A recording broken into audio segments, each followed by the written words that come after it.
Hello, everybody, and thanks for joining us once again. High school football here in West Liberty tonight on campus of Morgan County High School. Tonight's a district showdown. The Morgan County Cougars take on the Breathitt County Bobcats. Perry Allen joining me again on color tonight. We're here with head coach Mark Easterling. Coach, it's a big night. Not only is it a district game, you got some events. The breast cancer awareness game, which is going to raise awareness for a great cause tonight, and everybody in the community coming together. Tell us about what it's like being part of that as a head coach, and also giving back and raising awareness to this community. Oh, I love doing it. I think anytime we can honor something like that, it's a must-do. I wish we could do more from the football standpoint of it. I wish I had the funds. We'd be all pink tonight, pink uniforms, pink helmets. But it's a great cause, and glad that ARH pitches in and it helps us make this happen. Yeah, presented by ARH tonight as we get ready to tangle with the Bobcats. This is the first of a series of district games, some big district games coming up from Morgan County. Tell us a little bit about the Breathitt County Bobcats. I know they come in 43 points per game, 13th in the state. How are we going to contain that high-octane offense? Well, I hope Kyle leaves some there in Jackson and don't break a few of them, but Coach Moore does a fantastic job. He's been there for a long time. We're great friends. That ain't going to help me out any tonight, but yeah, they got some weapons. The little quarterback, just a sophomore. You got the running back, just a sophomore. But those kids are players, man. They're what we call dogs, and we have got to tackle. We've got to fly to the ball and kind of use a bend, don't break mentality and quit giving up the quick, easy scores. Try to make them drive, and then when we can, keep that daggone offense off the field and clock some stuff. And to do that, we've got to, same thing I've said all year, play in front of the chains. Yeah. Play in front of the chains. Play smart. And play in front of the chains, not behind the chains. Yeah. Perry, I know you've got some good questions yourself. Yeah, Coach, you've been around the program in different capacities for your entire life, either as a little kid, playing Little League, being at the games, then moving on to play for Morgan County, and now coaching for Morgan County. So tell me about an experience you had as a player against Breathitt County back in the day. Oh, gosh, I remember a good experience, Coach. Well, I don't know about a good one. I remember in 96, the first year they won the state title, we got over there, and by the time halftime rolled around, I'd played every position. I'd been quarterback, I'd been running back, I'd been a receiver, and I thought the game was over. And I remember looking at John Rader that went on to play for UK, and I was looking up, and I said, man, that was a great game. And he was like, hey, little man, it's just halftime. So, they've always been stout, and they have a good tradition. We've had some great games with them here. Had them on the ropes a few times, but just couldn't finish. I always look forward to seeing Kyle and coaching against Kyle, and what he's doing over there with the culture of stuff and the way they're doing is what we try to get going here. So, you just, as a coach, you try to steal stuff, but you live and learn, and I got all the respect in the world for Breathitt County and Coach Moore. Yeah, I agree with you. They started the program when I was a young player, and they got good quick. Where West Carter and East Carter started football at the same time in the early 70s, and it took West Carter a long time, took East Carter a pretty good while. But Breathitt with Dudley Hilton got there real quick, and then, from then on, it's kept rolling, kept rolling pretty well. So we're on the banks of the Caney Creek tonight, and beautiful night out here for football. And what do you want to accomplish in the first half versus Breathitt County? I want to keep it a good, close, respectable game. I want to go into half, being a one-score game, maybe two. I'd like to have it as a one and just get our momentum and our morale up. More than anything, I want to come out healthy. Because this game is a big one, but the next two are huge as well. And if we can win two of the three, we host. And everybody forgets about that slow start early. This is kind of a what have you done for me lately business. Yep. So we still got a whole lot on the table, and tonight I want to get a lot of momentum going. We're playing a lot of new guys, some young guys. We're going to do some different things offensively, or try to, but we just got to play hard. Just play hard, communicate, play for each other, and just leave it on the table because we have absolutely no pressure on us. None. Right. We're playing with house money tonight, but we got to work on us being a better version of us going forward and having a chance here tonight. Thank you. Chris? Yeah, Coach, you kind of reiterated the point talking about the district here. You still have goals out ahead of you. And in the 4-team district, no matter what, we're going to the playoffs. Probably maybe go to Northern Kentucky to play a perennial powerhouse, let's say Beechwood. But you also have a chance. 2 out of 3, you get a couple of wins, you have a chance to do something that we've only done here one time, and that is a huge goal of having a home playoff game. Do you talk about that with your football program, about that goal still being in reach? Oh, absolutely. We talk about it every day. And July 10th, we made that goal. We want to host a game here for Don on his field, and not only host it, but win one. And if we can win 2 out of these 3, that's reality. Right. And that's the first thing we talked about Monday morning, of how close we are, but yet again, so far away if we don't get out of our own way. But I think it's reachable. I think the kids know it's reachable. I think tonight will go a long way seeing that. I like the attitude they've had all week. They're hungry. They seem a little more focused and laid back. So, we got our hands full for sure. But it's going to be what it's going to be, and I'm excited about the opportunity. That's awesome. Talk a little bit about the leadership before we go, Coach. I know you got to get back to some pregame stuff. But, Alex Lee comes into this, 3rd in Class 2A, 8th in the state, 84 tackles on the season. He's got a chance, for some personal goals. Talk about his leadership a little bit, and also Kevin Keaton, a kid that we really like. We've seen him a lot. We really like seeing him getting open. He has a chance to be explosive and make those explosive plays. Talk about them a little bit, and also just the leadership of your team, because you just stated that you really like the mindset of your program right now. Who's some of those leaders? Well, Alex for sure, and Alex is getting more vocal every day, and we're pushing that on him. So, man, look, kid, you're a junior, right, but that don't stop you from leading this ball team. Sometimes it's good to have your best player being your most vocal player, and right now, all the way around, Alex Lee is their man. He's solid defensively, plays everywhere offensively. We're going to line him up in a million places tonight offensively. Try to get Kevin going a little bit more in some more space. Kevin's done a good job the last 3 weeks on working on his hands. Right. We got to be able to pitch the ball to him. Right. He's got to be able to catch the ball and things like that. And he's going to get better as it goes on. And the twins are getting more vocal. Connor is finally out of the cast, so he's good to go tonight. Coop's had a good 2 weeks. We've worked a lot of the passing game and just getting rid of the ball quick and not trying to do too much. And, hey, dude, if it ain't open, run.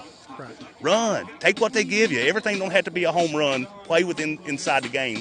But Alex is special. The twins are special, and hopefully it all come together tonight and we can just play our guts out, play hard.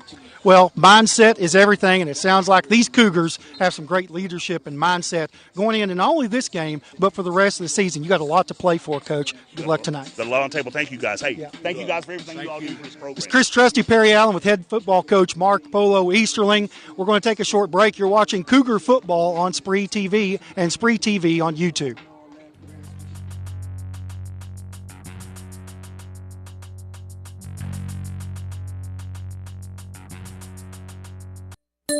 Hey, it's Kristen Mulcahy from Appalachian Wireless. One of the things that makes us the region's best network isn't just our coverage, it's that we're local. You'll find real people right here from home, ready to help you get the best deals on the latest devices. We hear the other carriers bragging about how they cover the middle of nowhere, but this isn't nowhere. All our roads lead to somewhere. So come home to Appalachian Wireless. Visit us at AppalachianWireless.com or in one of our many retail locations.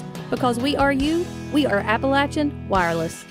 Hi, I'm Brock Littrell, President of Commercial Bank of West Liberty. For more than 100 years, we prided ourselves on treating our customers like family. The technologies we offer afford you the ability to bank with us from anywhere. Hi, I'm Angie Pendergrass. I'm the CFO of Commercial Bank, and we are constantly looking for new technologies to improve our efficiencies and our bottom line, but more importantly, it allows us to spend more time with our customers. Hi, I'm Howard Elam, CEO of Commercial Bank. I'd like to thank you for trusting us with your banking needs. Hi, this is John Eisen. When you're looking for insurance coverage, you want 3 things: competitive rates, expert advice, and fast, friendly service. At Eisen Insurance Agency, you'll find all 3. We are locally owned and operated, and all of our agents are licensed. We offer all types of insurance, from auto and home to business and farm, and even life insurance. Give us a try and you'll see why for over 45 years, so many of your friends, family, and neighbors trust Eisen Insurance to be their insurance agency. For nearly 50 years, Bank of the Mountains has served Morgan and the surrounding counties, working hard to provide our customers with friendly service and the financial products that make their lives easier. As a family-owned bank, we understand that relationships matter. We appreciate those who have chosen us to be their bank and invite those who haven't to stop by at any of our 3 locations, West Liberty, Index, or Ezel. Local people, local decisions, local commitment. Bank of the Mountains is proud to be a real community bank. Member FDIC, Equal Housing Lender. We are back here live, Morgan County High School at Don McKenzie Field. Perry Allen and I are now joined by three really special people. We've got to think about what tonight is all about. Tonight is the breast cancer awareness game here at Morgan County, and there's a lot that we do as a community to support the breast cancer, the survivors, and the people that are still fighting the fight. With me, I have all three teachers, breast cancer survivors, and all three teach at Wrigley Elementary here with Morgan County Schools. We have Jordan Hembry, we have Christy Trusty, and we have Cindy Fugate, three very special ladies. I want to start with you, Jordan. What has it been like? I want to talk about the support, and you talk about the support of your school community, your teachers, and your students, of how that has meant to you to get you through your journey. So it has meant a lot to me. They have been nothing but supportive. Our administration, our teachers in the building, our students, parents, they have been nothing but supportive and helpful in any way, and I couldn't have done it without them and the support that they have given me. We want to ask the same question. If you want to pass it over to Christy, she can answer the same question. I have a lot of the same things as Jordan. We do all three teach at the same school. I would say for myself, the day I found out I was diagnosed with cancer, I was at school. As soon as I hung up that phone call from being at school, both of these girls were in the room with me. So just to know we have that support from not only each other, but just like Jordan said, from all of our administration at school, all of our fellow teachers, all of our students, all of our parents, the community, that's really kind of what helps to get you through, for sure. Cindy, follow that up. You know, I don't know what to follow up with that because their stories are like my story. You know, I was the first one diagnosed. I'm 6 years cancer-free. So when I heard about their diagnosis, I went to them, you know, anything that they needed from me, you know, the support from the school system, the kids, the parents, everybody just works together and has each other's backs, and we just love each other. Yep, for sure. Thank you all. You know, one question I would ask is what advice would you all give to families of people that have cancer? Okay, you know, we're talking breast cancer tonight, but we're talking cancer affects practically any family that will be in these stands tonight, any family that will be watching this game tonight. So what advice would you give to families? And also I want to point out, I follow these folks because of their attendance records that they have at Wrigley Elementary. It's interesting on Twitter where the superintendent will put out the records and who wins, and it seems like it's always Wrigley. And as we were saying earlier, you know, a kid is going to learn something every day that they're at school, okay? And generally it's going to be something good. So I'll go back with the question, okay? You know, my advice is make sure you have those regular checkups, no matter what it is. Go and have those mammograms. Ask for help. You know, if you need any help, find someone for that support. Lean on your family. They're going to be there. If you don't have that family support, look at it, you know, for work. People at work will support you. Just make sure you have those checkups and ask for help if you need it. I agree with everything Cindy said. I tend to say all the time, everyone get a mammogram. Early detection is what saved my life, so encourage all the ladies in your family, for breast cancer especially, to have those mammograms, to have those routine checkups. And I agree with Cindy, you know, you have to ask for help when you need it. It's a long, hard journey. Some days you have great days, some days you don't have great days. So it's nice to have that support to just kind of help pick you up when needed. And I agree with both things that Christy and Cindy said. I will say, as someone who found out when they were 26 years old, having breast cancer, you know, you never think that you could get it at that young of an age, but it's happening more and more frequently. And, you know, even though you may not be able to get a mammogram at that age, advocate for yourself. That is what I'm seeing so much, is younger people not being diagnosed because they're so young.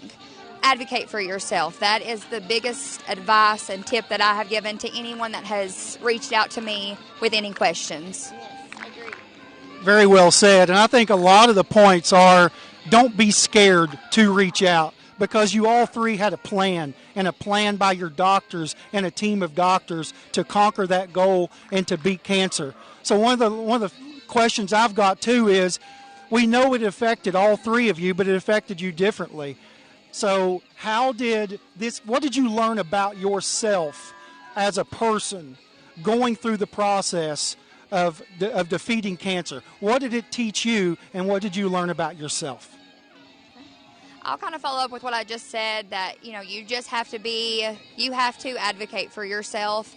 It taught me that anything can happen in the blink of an eye. I was in the middle of planning my wedding, thinking about having, future children, and just started my career within the last 5 years. And so anything can change, but having that support system is what got me through it. And I don't know.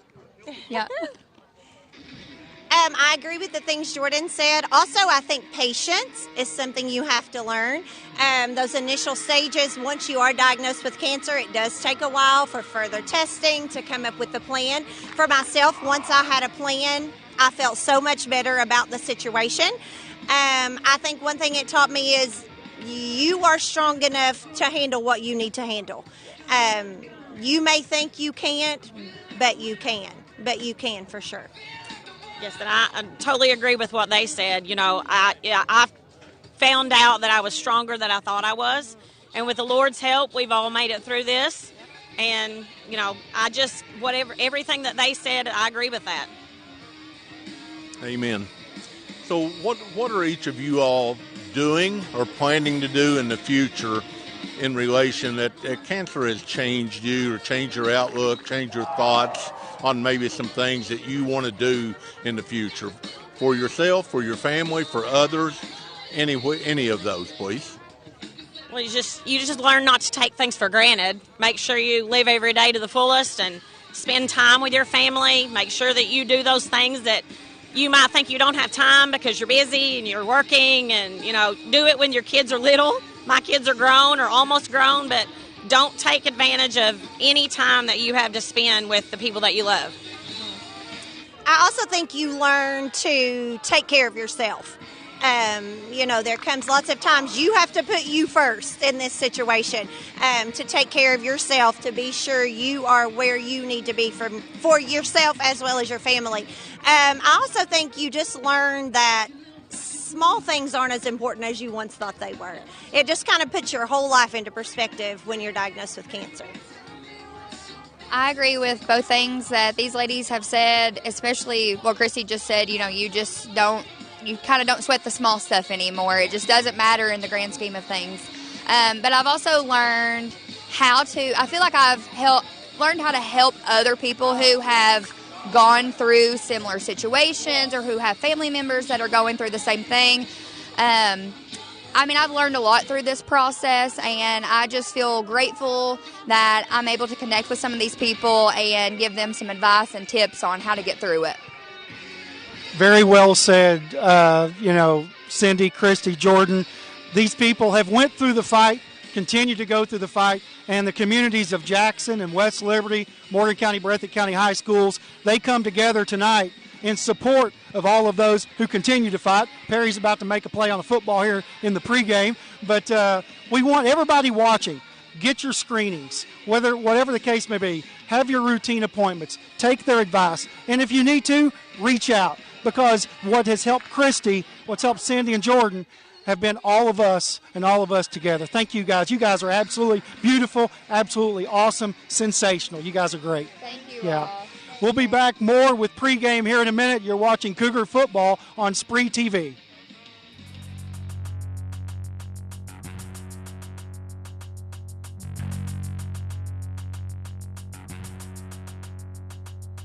Hi, I'm Brock Littrell, President of Commercial Bank of West Liberty. For more than 100 years, we prided ourselves on treating our customers like family. The technologies we offer afford you the ability to bank with us from anywhere. Hi, I'm Angie Pendergrass. I'm the CFO of Commercial Bank, and we are constantly looking for new technologies to improve our efficiencies and our bottom line, but more importantly, it allows us to spend more time with our customers. Hi, I'm Howard Elam, CEO of Commercial Bank. I'd like to thank you for trusting us with your banking needs. Hi, this is John Eisen. When you're looking for insurance coverage, you want three things: competitive rates, expert advice, and fast, friendly service. At Eisen Insurance Agency, you'll find all three. We are locally owned and operated, and all of our agents are licensed. We offer all types of insurance, from auto and home to business and farm, and even life insurance. Give us a try and you'll see why for over 45 years, so many of your friends, family, and neighbors trust Eisen Insurance to be their insurance agency. You can have full control of your network with MRTC Total Command. This feature enhances your internet experience right at your fingertips. Worry less about online threats with included virus protection. Choose the sites your children visit and limit their screen time with parental control features. Manage smart devices at the touch of a button. You get all this for just $9.95. Plus, we will upgrade your router at no extra cost. Now that's Wi-Fi Advantage.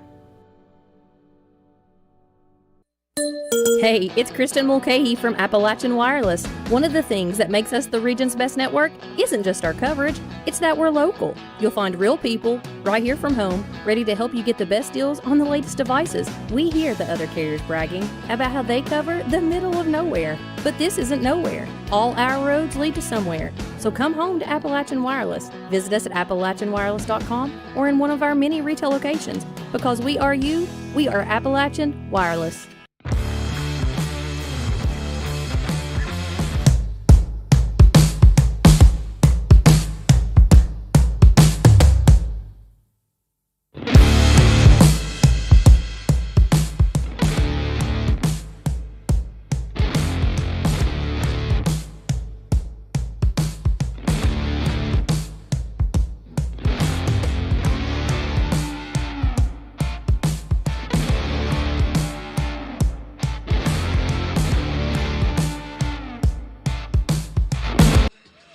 Chris Trusty, Perry Allen back here pregame. We're about 36 minutes away from football at Morgan County High School, Breathitt County and Morgan County tonight. We've had a great pregame.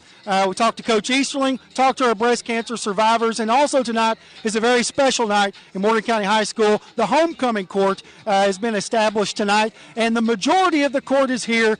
Two of the people on the court are actually warming up, but this is it. The Morgan County High School homecoming court, and a king and a queen will be crowned at halftime. The names are Connor Fleming, Cooper Fleming, which are both with the Cougars right now. Grayson Hampton, Parker Trusty, Chandler Walter here to my right. And for the girls, we have Cameron Dunn, Sophie James, Cameron Lewis, Lily Likens, and Bailey Nickel. All right, here we go, guys. Don't be nervous, but the one question I want to ask you before we get to Perry is talk about the positives of your 4-year experience at Morgan County High School. What has Morgan County High School meant to you? Here you go. Just hold it close. The teachers are good. They've taught us well. They know what they're doing. Rules are good, safety, everything like that. Yeah, very supportive teachers. Very supportive, yes. Yeah. And lunches are good. Very good, yes. Okay, you can pass the mic on there. All right, my positive experiences at Morgan County High School have probably been the people I've surrounded myself around the past 4 years, definitely my friends, teachers, and parents that support me. Very good. Some positives of my high school experience at Morgan County High School would definitely be such a positive environment, and the teachers are amazing. They're so supportive. If you need anything, you can ask anybody there. It doesn't have to be a teacher, a janitor, any staff member. And all of the friends I've made, our class is really close, and we're all always there for each other. Something that's made my high school experience positive so far is the people that I surround myself with. I feel like the people just make it so much better, and they're always positive. Something positive would have to be my friends and my cheerleading squad. I think I've already heard this, but I would definitely say the staff. They're very supportive, and they don't just care about your academics, but they really care about you. Positive is the bond, my friends, my teammates, and the staff. I would say it's the love that everybody has for each other, especially with the athletes, how we support each other and we go to each other's ball games. Thank you all. Appreciate your answer. It'd be an easy question coming back to. But one thing, reintroduce yourself as you go back across, please, okay? So everybody out there will know exactly who you are. So one class, one teacher that you enjoy or respect the most. one class, one teacher, or maybe why you enjoy that class that you enjoy the most, respect the most this semester? I'm Grayson Hampton. I'd say the class that I've respected the most is definitely my first period math class. It's because it's learned. My teacher has taught me how to embrace like hard challenges and things like that to better help me later on in life. My name's Parker Trusty, and the teacher that it's probably Crystal Blevins, my English teacher, and yeah. I'm Cameron Lewis, and a teacher who has made a positive impact on me would be Miss Crystal Blevins. She's very supportive, and I feel like I can always turn to her. I'm Lily Likens, and I would have to say my nurse aid class because I'm going into nursing and I'm very passionate about it. I'm Bailey Nickel, and I would say Mr. Lacey. He always made me laugh, and I had a really fun experience in his class. I'm Sophie James, and I would say Mr. Green's class. I've been in band for many years, and he's always been so supportive of my passion for music and what I want to do with my future. Cameron Dunn, and I'd have to say my favorite class is history with Miss Bear. Chandler Walter, and I have to say my favorite class is Charlotte Lacey, and she's always supportive and talks to you through stuff that you have troubles with. Very good. Oh, that you set that one up on a tee, Perry. That was a good question on a tee. Yeah. That's right. When it gets back to you, that's fine. Yeah. What will you do as homecoming queen or king? What will you do as homecoming king or queen? What would you do? What will you do? I mean, are you going to have free food at lunch for everybody every day, or are you going to have? I can think about that. That'd be a good idea, having free lunch for everybody, because everybody likes food. Who don't like food, especially me. Late on Friday. That'd be perfect. That's probably what I'd do. As I get everybody free lunch, I'd pass out lunch to everybody. Everybody loves food. There you go. I got the same thing he said, just free food and free lunch. For me, I would probably say try to bring our classmates closer together because I feel like we all kind of have separate friend groups, and I think it would be better if we were all as one. I would have to say supporting others more. I feel like we're all very torn apart, and I think if we could come together, it would be best for the class of 2026. I would say just trying to have a positive, like people see me as someone that they can always talk to and just as a friend. As homecoming queen, I would make it my mission to bring everyone closer together and make sure everybody has a positive school experience and nobody feels left out. As homecoming queen, I'd make sure that more PBIS points would be handed out. Yes. As homecoming king, I would say a longer break and, bring everyone closer together and be supportive of each other. Very well said. Right there you have it, the Morgan County Homecoming Court. Winner, king and queen, will be crowned tonight at halftime. Make sure you stay tuned for that. This is a very tight group. The class of 2026, you guys have done magnificent things. You got a lot of things to look forward to. But more importantly, as you hear back home, these kids really love their school. They love Morgan County schools, and they're very supportive of each other. Thank you guys for your time, and good luck.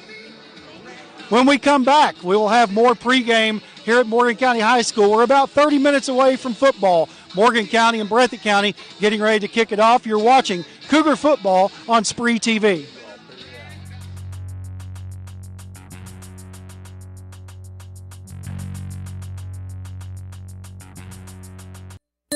Hey, it's Kristen Mulcahy from Appalachian Wireless. One of the things that makes us the region's best network isn't just our coverage, it's that we're local. You'll find real people right here from home, ready to help you get the best deals on the latest devices. We hear the other carriers bragging about how they cover the middle of nowhere, but this isn't nowhere. All our roads lead to somewhere. So come home to Appalachian Wireless. Visit us at AppalachianWireless.com or in one of our many retail locations. Because we are you, we are Appalachian Wireless. Hi, I'm Brock Littrell, President of Commercial Bank of West Liberty. For more than 100 years, we prided ourselves on treating our customers like family. The technologies we offer afford you the ability to bank with us from anywhere. Hi, I'm Angie Pendergrass. I'm the CFO of Commercial Bank, and we are constantly looking for new technologies to improve our efficiencies and our bottom line, but more importantly, it allows us to spend more time with our customers. Hi, I'm Howard Elam, CEO of Commercial Bank. I'd like to thank you for trusting us with your banking needs. Hi, this is John Eisen. When you're looking for insurance coverage, you want three things: competitive rates, expert advice, and fast, friendly service. At Ison Insurance Agency, you'll find all three. We are locally owned and operated, and all of our agents are licensed. We offer all types of insurance, from auto and home to business and farm, and even life insurance. Give us a try and you'll see why for over 45 years, so many of your friends, family, and neighbors trust Ison Insurance to be their insurance agency. For nearly 50 years, Bank of the Mountains has served Morgan and the surrounding counties, working hard to provide our customers with friendly service and the financial products that make their lives easier. As a family-owned bank, we understand that relationships matter. We appreciate those who have chosen us to be their bank and invite those who haven't to stop by at any of our 3 locations, West Liberty, Index, or Ezell. Local people, local decisions, local commitment. Bank of the Mountains is proud to be a real community bank. Member FDIC, Equal Housing Lender. Stanifer Builders is the area's best general contracting and paving company, serving you since 1965. We are family owned and operated and ready to meet your needs. Our experienced staff has the expertise to do the job right, no matter the size. We offer commercial and residential paving without the hassle of a big contractor. We also now offer dirt work services. Call us today for your free estimate. Stanifer Builders is a proud supporter of local high school sports. Good luck to all athletes this season. Hey, it's Kristen Mulcahy from Appalachian Wireless. One of the things that makes us the region's best network isn't just our coverage, it's that we're local. You'll find real people right here from home, ready to help you get the best deals on the latest devices. We hear the other carriers bragging about how they cover the middle of nowhere, but this isn't nowhere. All our roads lead to somewhere. So come home to Appalachian Wireless. Visit us at AppalachianWireless.com or in one of our many retail locations. Because we are you, we are Appalachian Wireless.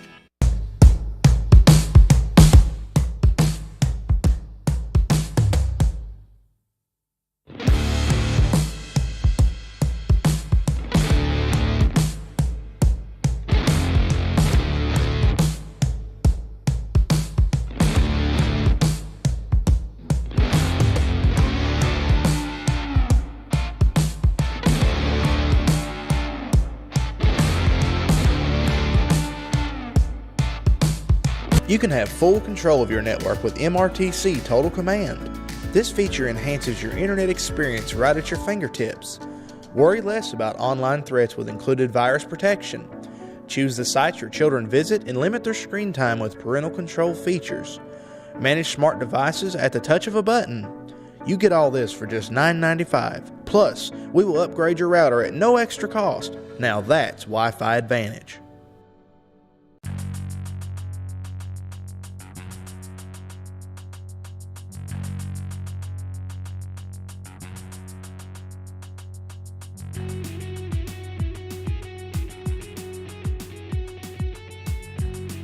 Chris Trusty back here at the field level, Morgan County High School, along with Perry Allen. We've got a very special guest tonight. Not only are we about the breast cancer awareness that we're raising so much awareness about in support, but all types of cancer. Davey Anderson, 16th Region, you probably know who he is. You've seen him on the basketball court, on the football field, on the diamond, wherever it is, you see Davey. Or maybe more appropriately, people yelling, "Hey, Davey," right? But Davey, thanks for joining us, taking a little bit of time to talk about your journey. Not only we talked about with our breast cancer survivors, but you are also currently battling your own cancer, bile duct cancer, had a treatment this morning. Kind of walk us through that a little bit. Started last year, finished football season, went home for Thanksgiving, felt perfectly fine. Started basketball season a weekend, started feeling bad after games, didn't know if it was just out of shape, the nerves.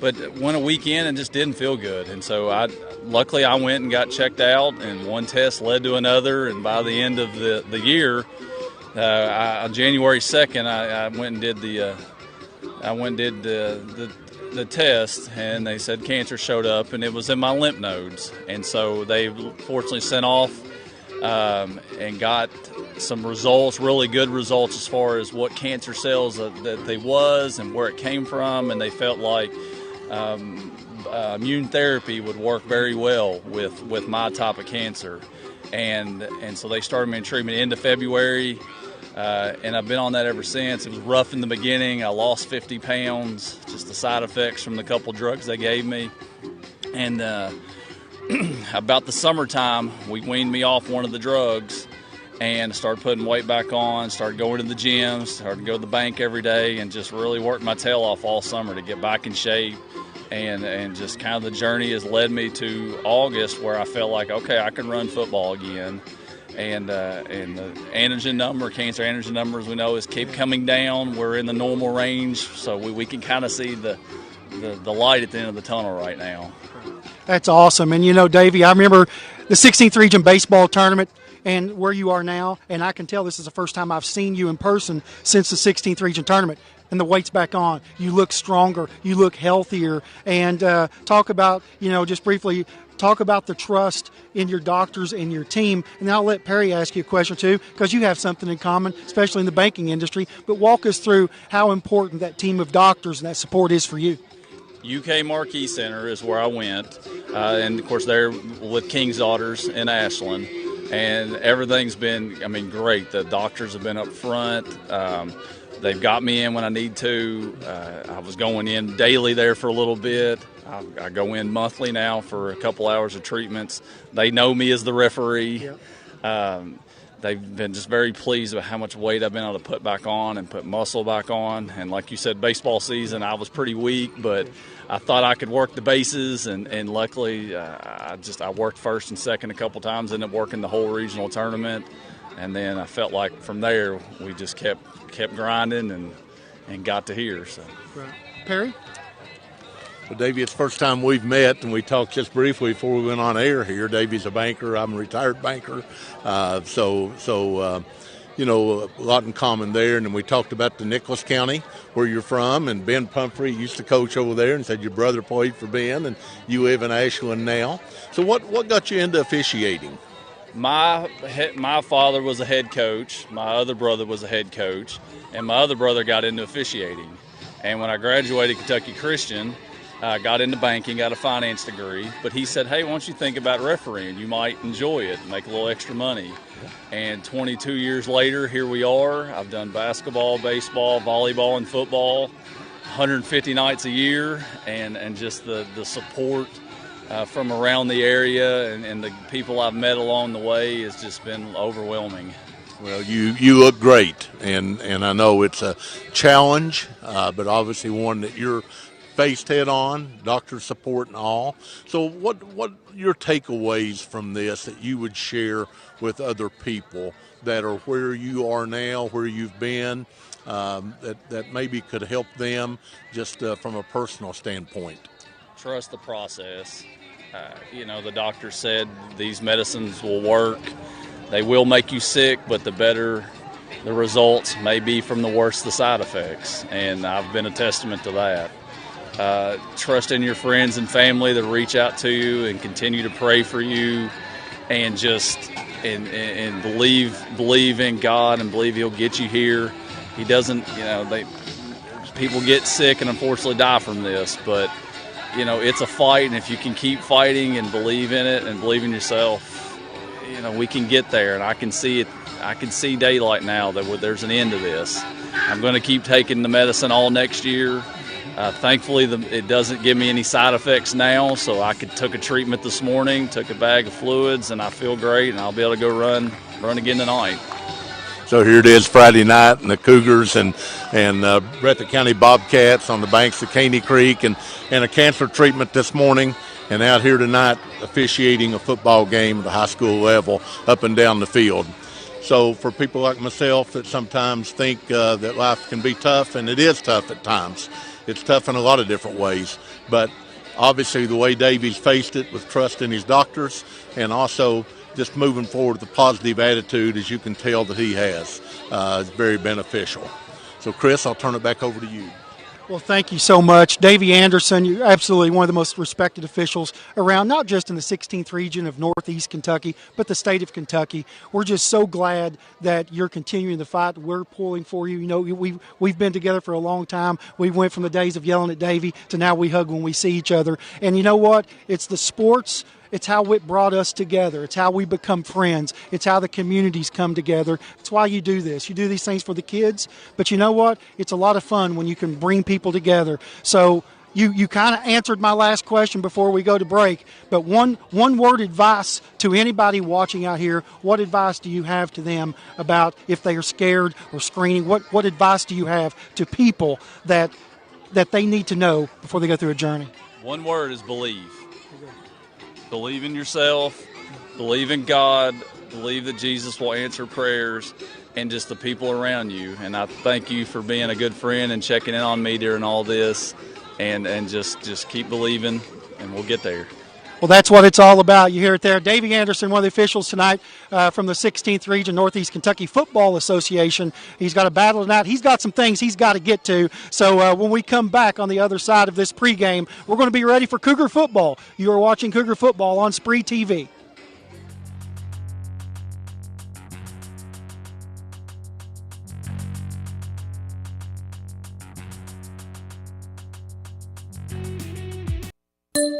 Hey, are you stuck with a carrier that doesn't get you? Yeah, we get it. So at Appalachian Wireless, switching is easy and way more rewarding. With our promotions, you can port your number, grab incredible savings, and enjoy a service that feels a little bit more like home. Plus, we've got the latest devices and a team that's here just for you. So why settle? Visit us online or stop by one of our many retail locations today to see why we're the region's best network. Because we are you, we are Appalachian Wireless. Hi, this is John Eisen. When you're looking for insurance coverage, you want three things: competitive rates, expert advice, and fast, friendly service. At Eisen Insurance Agency, you'll find all three. We are locally owned and operated, and all of our agents are licensed. We offer all types of insurance, from auto and home to business and farm, and even life insurance. Give us a try and you'll see why for over 45 years, so many of your friends, family, and neighbors trust Eisen Insurance to be their insurance agency.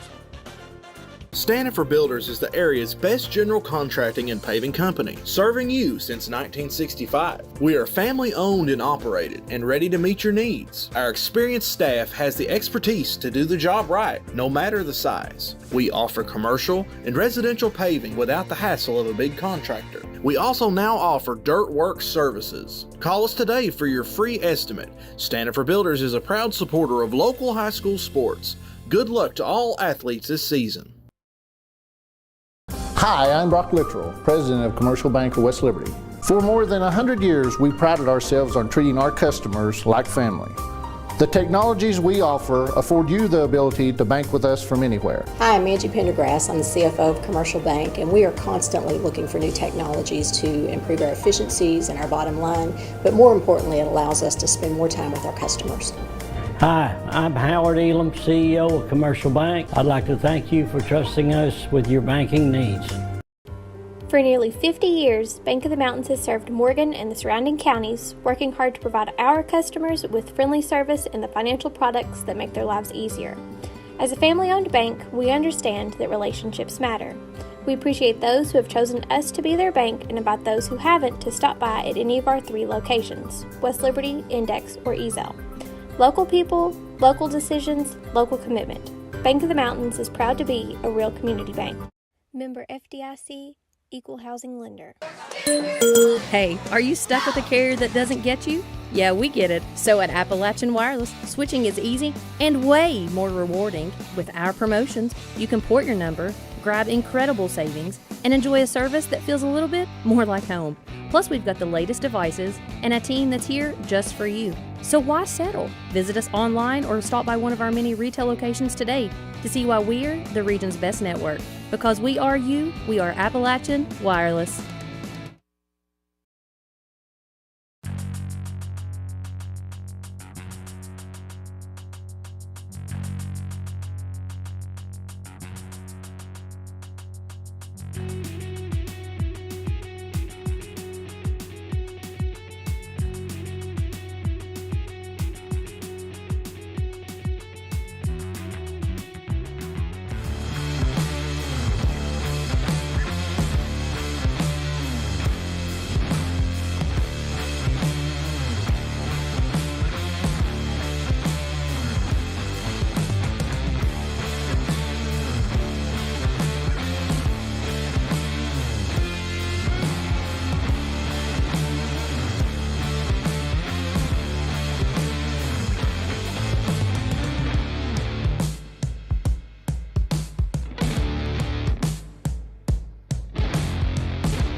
Hi, I'm Brock Littrell, President of Commercial Bank of West Liberty.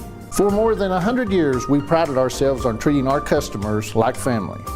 The technologies we offer afford you the ability to bank with us from anywhere. Hi, I'm Angie Pendergrass. I'm the CFO of Commercial Bank, and we are constantly looking for new technologies to improve our efficiencies and our bottom line, but more importantly, it allows us to spend more time with our customers. Hi, I'm Howard Elam, CEO of Commercial Bank. I'd like to thank you for trusting us with your banking needs.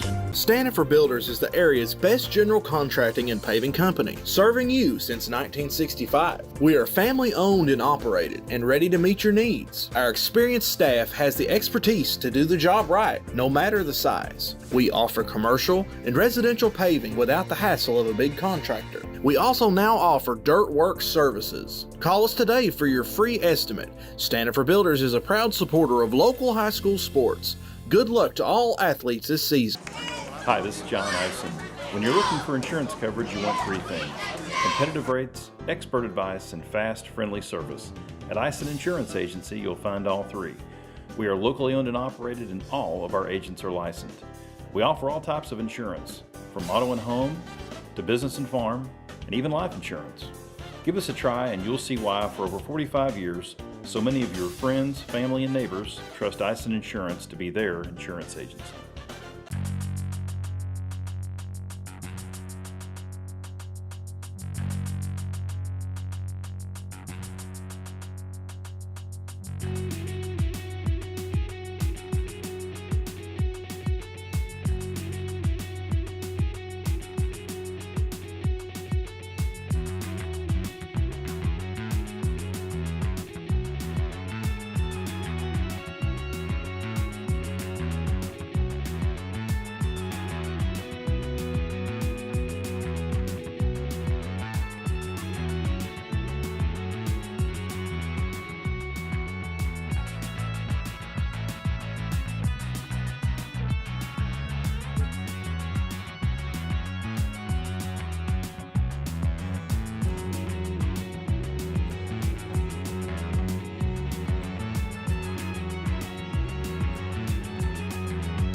You can have full control of your network with MRTC Total Command. This feature enhances your internet experience right at your fingertips. Worry less about online threats with included virus protection. Choose the sites your children visit and limit their screen time with parental control features. Manage smart devices at the touch of a button. You get all this for just $9.95. Plus, we will upgrade your router at no extra cost. Now that's Wi-Fi Advantage.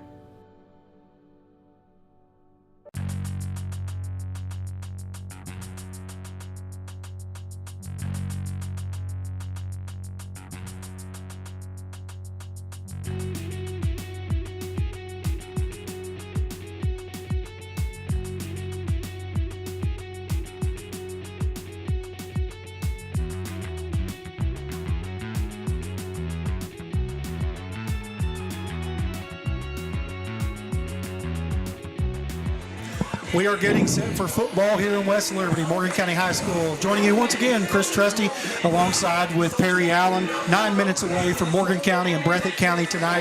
Had a really good pregame activity, Perry, but we're 9 minutes away from getting after some district football. District 6 of Class 2A, where the Breathitt County Bobcats at 4-2 will play the Morgan County Cougars tonight, Perry. And, this is a formidable offensive football team that the Bobcats have under the direction of Kyle Moore, a great quarterback as well. But the Cougars, their goals still stand before them. They've got a chance in this district. Win 2 out of 3, you got a chance to host a home playoff. They do, and Coach Easterling in our pregame, Chris, he was very adamant about the open and honest discussions he'd had with his team this week.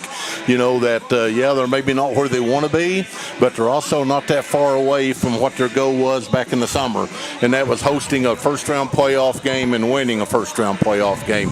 So, again, as you said, winning 2 out of these next 3 games between Breathitt, Jackson County at Jackson County, and then West Carter from Olive Hill here at home. Hopefully tonight the Cougars can surprise some people, Chris, on the banks of the Caney Creek here. That's what it's all about, too. It's about the growth of the football program. And where does Morgan County grow here tonight? Obviously, you want to move the football, and you want to capitalize when you get a chance to get that football into the red zone. That's something Morgan County's going to have to do. Yeah, I think we're going to have the national anthem provided by the Morgan County High School Band. Sacrificed so much for this great nation, so we can come out and enjoy Friday Night Lights. And let us keep those serving today always in our thoughts and our prayers.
Give it up for your Morgan County Band of Pride.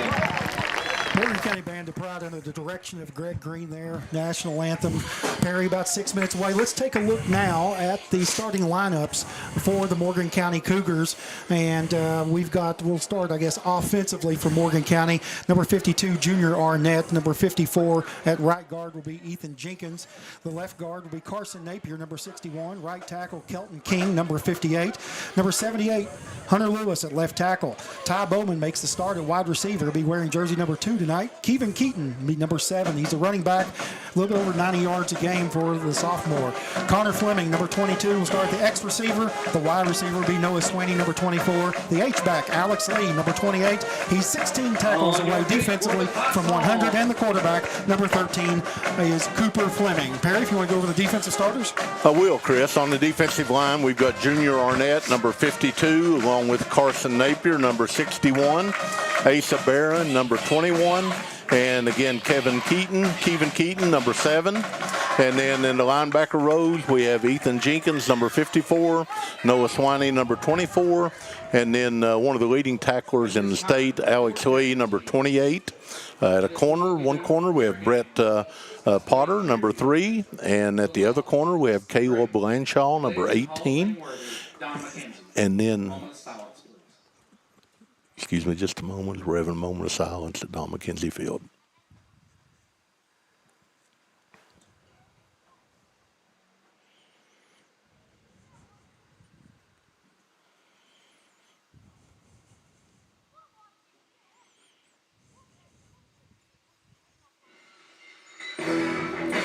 At the safety positions, we have number 13, Cooper Fleming, and another safety, number 22, is twin brother Connor Fleming. So a lot of kids from Morgan County, Chris, playing both ways, as is normal, and single A, double A, even triple A football. Nothing new there. Nothing new. But, a tough opponent tonight. You look at Breathitt County coming in here and different pose, depending on which you look at. 3 different poses, Chris. One has them number 6, one of them has them number 8, and then I think another maybe has them 13th. And I'm talking in double A, so a very strong, toughest opponent Morgan County's faced this year, Chris. A lot of things that people may not know historically is Morgan County's played Breathitt County 31 times, and yes, the Cougars have defeated the Bobcats. The last time, 1984, you probably remember that game. The Cougars won 12-0. We actually won back-to-back years in 1983. The great 8-2 football team led by Bill Allen, Steve McKenzie, Kevin Collins, and that crew. Just a fabulous win over Breathitt County, 26-19. And it all got started in the first meeting in 1979 between Breathitt County and Morgan County. Morgan County winning that 8-6. But really, Chris, we ought to be able to count before that. When Breathitt County started their program around 1973, 72, 73, we scrimmaged Breathitt every year, okay, as Greg Phillips and I were talking on the way up here this evening. And there for a few years, it didn't last too long, but for a few years, we had to put the second and third team in against them, okay? How about that? Now, the tide has turned over the past several years, but they turned their program around real quickly, with Dudley Hilton starting the program at Breathitt County, and it was one of the quickest new programs. It was one of the best programs that the quickest way that I've seen. I've seen a lot of new programs start football, and some really never have got going. Others would have ups and downs, but Breathitt has been good ever since Dudley got it started. And then after Dudley starts it, then you have the legend Mike Holcomb, future Hall of Famer. We know that. Championship winners. State championships, and just an absolute juggernaut offensively of quarterbacks, and also the head coach tonight. That Mike is with tonight, but the head coach is Kyle Moore. The head coach for the Bobcats threw for 10,000 yards, and also 61% career passer, 578 completions. All of those rank among the state leaders. This Breathitt County football program has been really good at being able to distribute the football at the quarterback position. And one of the teams in the mountains went that traditional shotgun West Coast offense, kind of where you throw the football down the field, and Mike Holcomb really got in there. But they were good defensively too. Yeah, I think Mike started doing a whole lot of what Bruce Hurdeman, what Bruce did. Breathitt traditionally real early on, was not a throwing team, obviously under Dudley Hilton. And that continued on for a little while. And then Bruce Hurdeman really got passing going in Kentucky in a lot of ways, not just Eastern Kentucky, but throwing the football. And again, that's one of the last teams, the last team that beat Breathitt County from Morgan County at that time. But we are on the banks of the Caney Creek tonight, and it is a beautiful night, and there is a real good crowd, Chris. Great it's a little crowd cooler tonight than it's been, as you all know, TV viewers, but a real good crowd here tonight. And it amazes me the number of people, Chris, that start arriving at 6:15, 6:30, an hour before kickoff. Just good to see, and the interviews tonight with the breast cancer survivors and with Brady, the official, that's dealing with cancer right now, and then the homecoming court, guys and gals there, fun evening. So here we go, Chris. Junior Arnett set to boot it away for Morgan County. Eli Thomas is back deep for Breathitt County, and the Bobcats take it around the 25. He's hit immediately and drilled at the 25-yard line. Not much on the return. That would be number 20, Braden Arnett, for the Bobcats. That's where the Bobcats will take over at their own 35-yard line. And they have a great running back. Number 1, Eli Thomas, ranks among the state leaders as well. We're going to hear a lot of him tonight.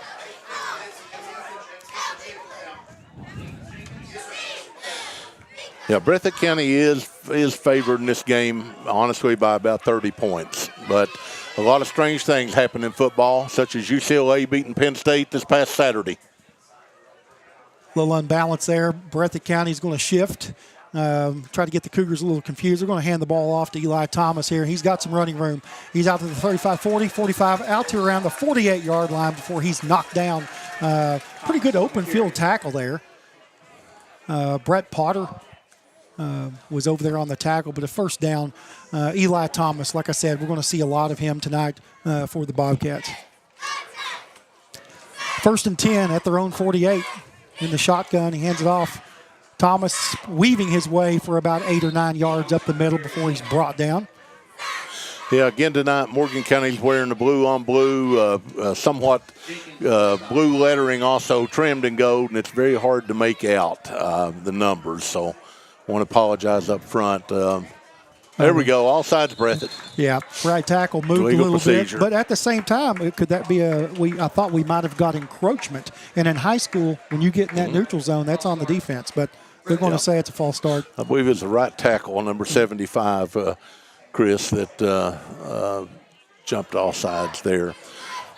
Like I said earlier, Alex Lee, the linebacker from Morgan County, number 28, closing in on 100 tackles among the state leaders in Class 2A. He's going to look a little Utah pass. Breaks the tackle there. He's going to get to the outside. Good job. He's wrangled down. That's number 9 for Breathitt County. That's Jaden Gibson on the run.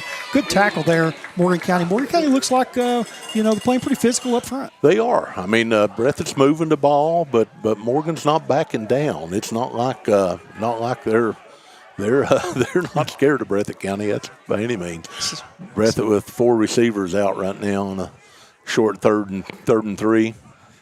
From the Cougar 44, Miles Holland, sophomore quarterback, really good athlete, good baseball player. He's going to leave it off there with Gibson. Again, he's bouncing off people. He gets it out across down inside the 40-yard line to the Cougar 39. That'll be good for a first down, Perry. You know, Chris, I find it interesting with the number of players that Breathitt County has. Mm-hmm. They have about 35 kids, and I guess that's just an indication of the population loss in Breathitt County, because tradition they have, Breathitt used to bring, 50, 65 kids on a game day and be down to that level. But it also shows, Chris, that you can win no matter the number of kids you have. Holland was able to complete that pass to Jason Combs out, nice little out pattern there. But another good open field tackle. The Cougars have shown they have been able to tackle well in space tonight on this first drive. Bobcats have it at the 29 of Morgan County, 9:56 to go in the first period. Holland looking. Going to leave. He's going to fake it. He's going to throw a little screen pass on the outside here. That is another good tackle by Morgan County. I'm not sure on the number. But they're going to look to quick hit you, and then, Breathitt County, at any point, they like to maybe take a couple of strikes downfield. There's a real good open field tackle, Chris, came up from the safety position. Probably one of the Flemings there, but again, it's hard for us to tell which. Holland, he's going to shift a little bit. He's got his man, and he is hit. He shakes a tackler, could have been sacked. He's got his man wide open at the 18-yard line, to the 10, to the 5. I believe we have a flag on the play, Chris. At the 3-yard line. We had him in the grass. There could have been a big loss and a big play for Morgan County. Big sack, but I'm hopeful this is a hold on Breathitt. It is. Got some help there, but, man, that's a play you want to see us clean up and complete that sack. That would have been a big moment for Cougar football tonight in this opening drive.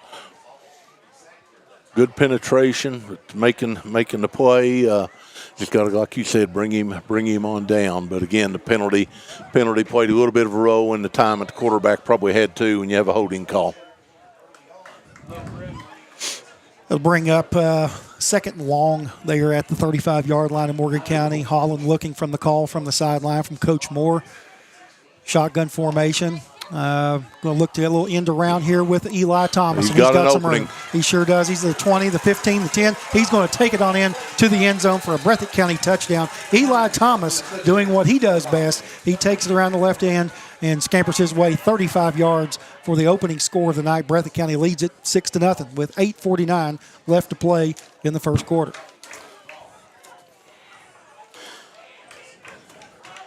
Yeah, big play there.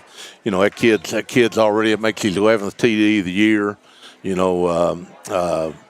Having a heck of a year already, over 800 yards on the season. I had another 30 on there, Chris? Yeah, 35 on that run from Thomas. A rare extra point this day and age, but he's going to boot it in there, I believe. That kick is good. Yeah, Thomas that scored a touchdown, he is a sophomore. You know, this is a good Breathitt County team. Young team, too, loaded with some good sophomores. Very young. Quarterback sophomore, running back top running back's a sophomore. But they have been beat this year. They lost to Middlesboro 50-36, and they lost to Hazard 49-21.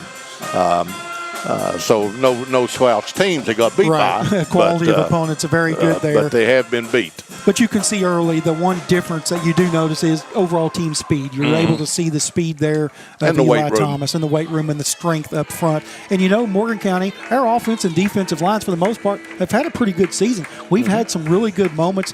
Some of these guys like Carson Napier has been the most consistent offensive lineman for Morgan County. He's played well all year, and we're able to see some other guys get some penetration on the defensive line. So the Cougars have some players, and I thought the first 4 or 5 plays there defensively looked pretty good, make some good open field tackles, so they've shown some improvement. Yeah. I think Morgan County, you know, what they have to do tonight to stay in this ball game or to win this ball game is, you know, they can't have turnovers. And also they're going to have to take some shots. They're going to have to take some gambles, take some chances, whatever you want to call it. They're going to have to do that. And they'll either pay off for them or they won't. But they can't play it safe. Right. Yeah, scared money doesn't make money. No. There's the boot. That's you got Fleming back, and also Lee's going to bring it up to the 25. Good job. He's got a nice little cut to the 35-yard line. Good return for Morgan County, where they will take over their opening drive. There was Noah Sweeney on the return. Yeah, never did go down. I like the toughness, you know, where you got to stand there. You want to try to be the enforcer there, and Noah did a really good job of keeping those legs going. Morgan County will open up play 1st and 10 from their own 35-yard line. Cooper Fleming will open at quarterback for the Cougars.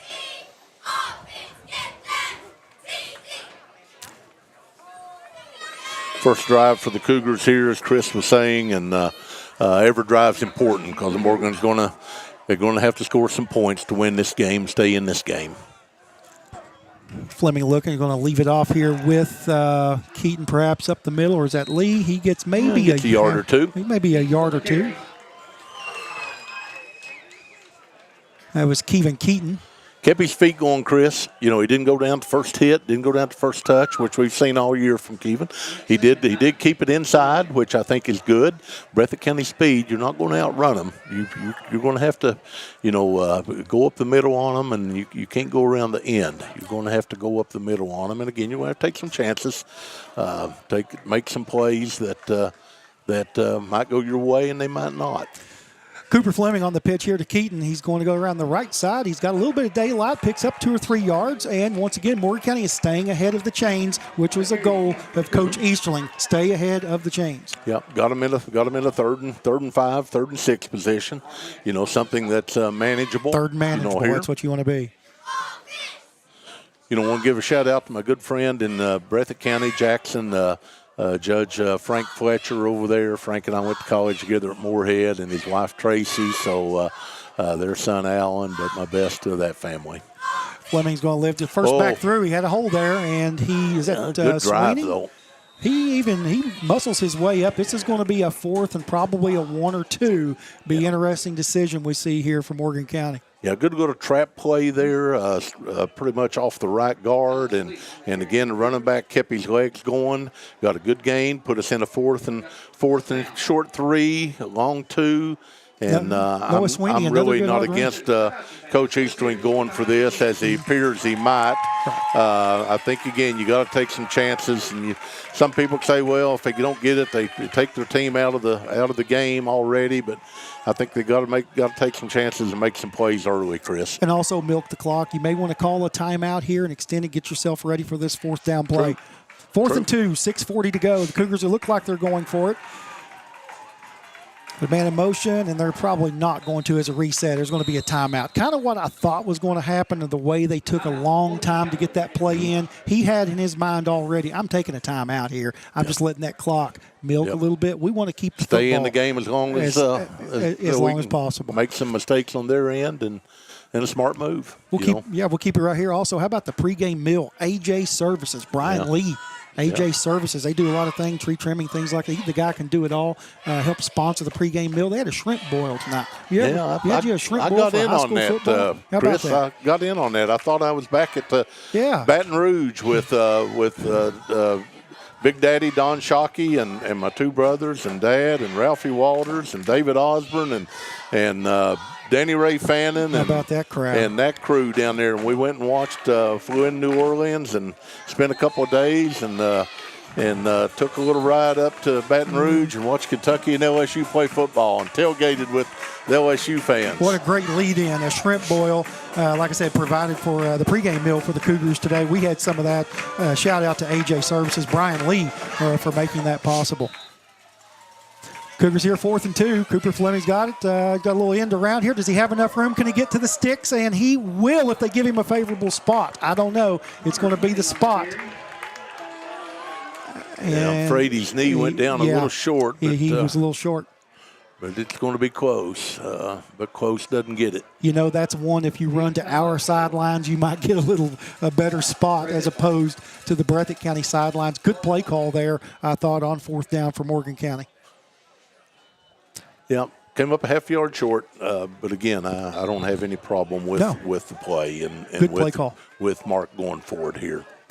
Breathitt with the ball, Chris, on the, 44-yard line? The Cougar 44 trips right. They got him spread out. He's going to have a little quick screen pass here to, I don't know if that's Thomas. He got a couple of good blocks downfield. He's going to be just shy of the first down. Completion is good from Miles Holland.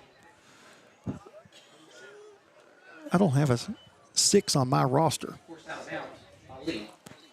On their KHSAA roster. I may have to grab another one at halftime. I don't know if I had that number from the side or not. At any rate, 2nd and 3 for Breathitt County. Trips to the right. Holland looking. Quick pass, tunnel screen again. He gets it complete. And he's got a man. He breaks a tackle.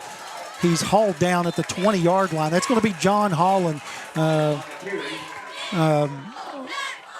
the pass from Miles Holland. What I really like about the sophomore quarterback for Breathitt County, you played quarterback, Perry. He gets the football out quick. He does. He knows the play. He knows what he's supposed to do with it, and he's trusting that his two lead blockers out in these quick screens are holding their blocks. And trust me, they appear to be holding their blocks okay. I'm not sure. It's not a true hold. He's looking. He's pumping. He's got his man on a little post pattern. He's got his man wide beautiful open. Play. Incomplete. No, beautiful play. Beautiful. Touchdown. He sure did. He got it in there. Great post pattern there from Miles Holland. Breathitt County scores from 20 yards out. Miles Holland connects. Bobcats take an early 13-0 lead with 5:51 left to play in the first.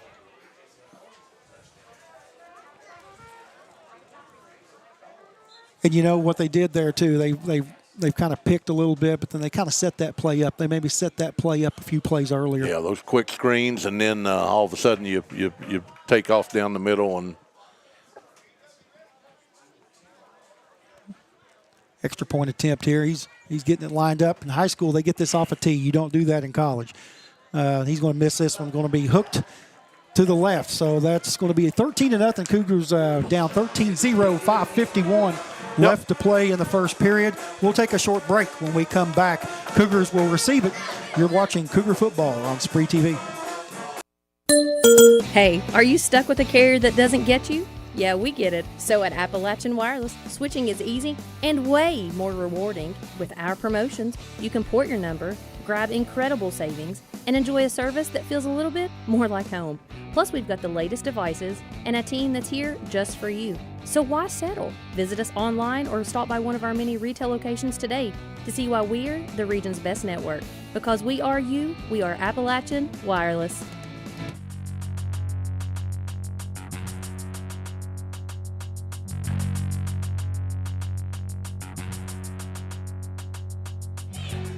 Noah Sweeney and Alex Lee are back deep to receive it for Morgan County. The Bobcats set it up. Great pass there by Miles Holland. He's impressed me early, the sophomore. He really gets rid of the football quick. Like you said, Perry, he knows what he's doing with the football. Kid run a good route, made a good play. We had pretty good coverage. Yeah, good coverage, just a good offensive play. And this quarterback will be a kid to keep our eyes on, Chris, over the next couple of seasons. And he's going to keep getting better. You can just tell. Short kick going to have good field position for Morgan. Asa Barron, 21, a kid that we called a lot during the Sorghum Bowl. We really liked him on the defensive end and the way he played football against Iroquois. He caught the football. He went north-south right there, didn't he? He did, Chris. So many kids catch. It's a real short kick, like a 15-yard kick, and so many kids catch that ball, and they take a fair catch or fall on the ground. Right. He caught the ball, and he knew where the end zone was, and he was going towards it, and got about 10 yards after he caught it. So it's really probably a 7, 8, 10-yard kick. 1st and 10 from the own 45-yard line. The Cougars will have it. The leave is going to be a give to Kevin Keaton. He's going to scoot his way out. Fumble the football, and that ball's loose. Breathitt County may have it. I believe they do. They're kind of jumping around here. See if he gets back on. It was Kevin Keaton. And Breathitt County will take over. And that's the thing you said, Perry, we cannot do is you can't lay the football on the ground tonight against a team that scores 43 points a game and shoot yourself in the foot. Yeah, Breathitt's good enough on their own. Kevin had a good hold there, a good run, had probably a 4-yard gain, but Breathitt County knows how to play football. And they went for the ball, and they created the fumble. And it's a dogfight then to see who ended up with it, and Breathitt did. Jason Combs, number 11, split out. Also, Austin Barker for Breathitt County. Miles back to pass. He's looking for more great-looking football there. Absolutely beautiful toss. He nearly had that complete. Maybe a little more air under it, but a good ball. They were going for the home run there. Yeah, he'll learn, again, being a sophomore there. This kid knows how to play football. But he had one-on-one coverage, so really all you need to do is throw it more towards the center of the field and let his receiver run towards the ball instead of trying to throw it straight down the field. But he's right back again. Here he goes, same play. He said, he got him. And he drops it. Dodge a bullet there, Perry. Yeah, he was open. He had our two guys beat, and the ball hit him in the hands at about the 4-yard line, and he just dropped the football, thankfully. So it's third and 10 now, Chris. 3rd and 10. The Cougars looking to hold here, but the Bobcats, he's looking for more. He drops back. Holland. Good pressure. He's got his man open. Third time is a charm for Breathitt County. Miles Holland connects again from 43 yards out. 3rd and 10, a bomb there. And I'm not sure if that was Jason Combs or number 3, John Holland for the touchdown for Breathitt County. But, you went to the well, you went to the well, you went to the well. Yeah, 3 straight downs, essentially the same play, same receiver. And one was overthrown, one was dropped, and the third one was caught. Breathitt County coming in traditionally years ago, Perry, they were pass happy, obviously, throwing the football all over the place, 300 yards a game. But this team under Kyle Moore, they rush for 216 yards too. They throw it for 176. One of your more balanced offenses in Breathitt County that I can remember. A little shovel pass here for the 2-point conversion. Holland, he is hit and stopped. He didn't get it. Did not get it. It's no good. Good play, Chris. Again, it's hard to tell who it was. Hard to tell on the number, but a great stick there with Morgan County defensively to prevent the 2-point conversion. We'll keep it right here, 5 minutes and 14 seconds. This quarter was going by pretty quick. We had a short 3rd and 2, had control of the football, and then you didn't get the 4th down, and a couple big plays have hurt us. Yeah, they've got 2 running backs, Chris, as you said, that have ran for 1,100 yards so far this season, and then Miles Holland, the quarterback, thrown for over 1,000 already. But the 2 running backs together have 17 TDs, with Eli Thomas averaging 7 yards per rush before tonight. So it's not just Morgan County, that he runs the ball well against. But again, it hadn't been a run tonight as much, Chris. It's been the ball in the air tonight against us that has hurt us. And Breathitt County's playing for down the road too. They're trying to work on things at this point to get their quarterback, their receiving core on the same page, because they do have bigger things down the road that they're looking at once they get into the playoffs. Obviously, they're a favorite to win this district. You have West Carter, Jackson County, and Morgan County. All 4 teams will go to the playoffs, but Breathitt County, they're looking for more. Yep. That's what they do. They want to win the district. District 6 is theirs, is how they look at it, and then they'll play a 4 seed. Sweeney and Alex Lee back to receive again for the Cougars. That's going to be A little better kick. That's Connor Fleming, I think, actually. Or Sweeney. I still get confused with Sweeney and Connor Fleming on their jersey numbers. Yeah. One's a 22 and one's a 24. Like I said, really hard to tell from our vantage point in the bird's nest here. The height is really the only issue. Yes. But now both kids are about 6'3", 6'4", but some tall, long kids from Morgan County. Our worst field position, third possession tonight. We'll start on our own 31, Perry. Chris, I do want to give a shout-out to the family of J.D. Hackney. J.D. Hackney played football here at Morgan County in the early 60s. I'll stop here for a second. Morgan's got the ball, first down. Fleming looking to swing it out wide. He's got a man open. He is hit, and he's dragging his foot forward. Great 4-yard gain. Strength, good 4-yard gain. That was a nice effort there by Morgan County. Nice little touch pass by Cooper to swing that out there on first down. As I was saying, J.D. Hackney passed away this past week in Moorhead. J.D. was a Blue Devil playing here at Morgan County. And 2 quotes that I received from players that played with him: pound for pound, as good a football player as you would find. Another one said he would code cock you. And that was an old-time term, and I found that interesting. But our prayers and thoughts are with J.D. Hackney family in Moorhead. Fleming with time. He's got poop.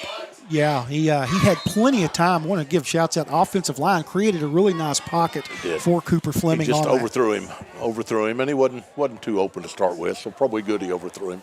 You know, that's something noticing the linebackers too, what they're doing. It would have been maybe a good option to drag somebody underneath to hit them, check down and hit somebody dragging across the middle. That middle of the field wide open for the Cougars, especially out of that, and especially if you have really good protection like the offensive line did there. 3rd and 7 from the Cougar 34. 4:25 left to play in the first period. Cooper's going to look to option to his left. He's trying to get wide. He's going to throw a hold. It's going to be a holding. Yeah, we saw that from here, Perry. I think Breathitt may decline that penalty and bring up 4th down. What do you do here, Perry? I would, if that's what it is. I would think, but they might take it just to move us back, get the ball in better field position. Yeah, they decline it. I appreciate him doing that. It took a little arrogance to taking the penalty. But,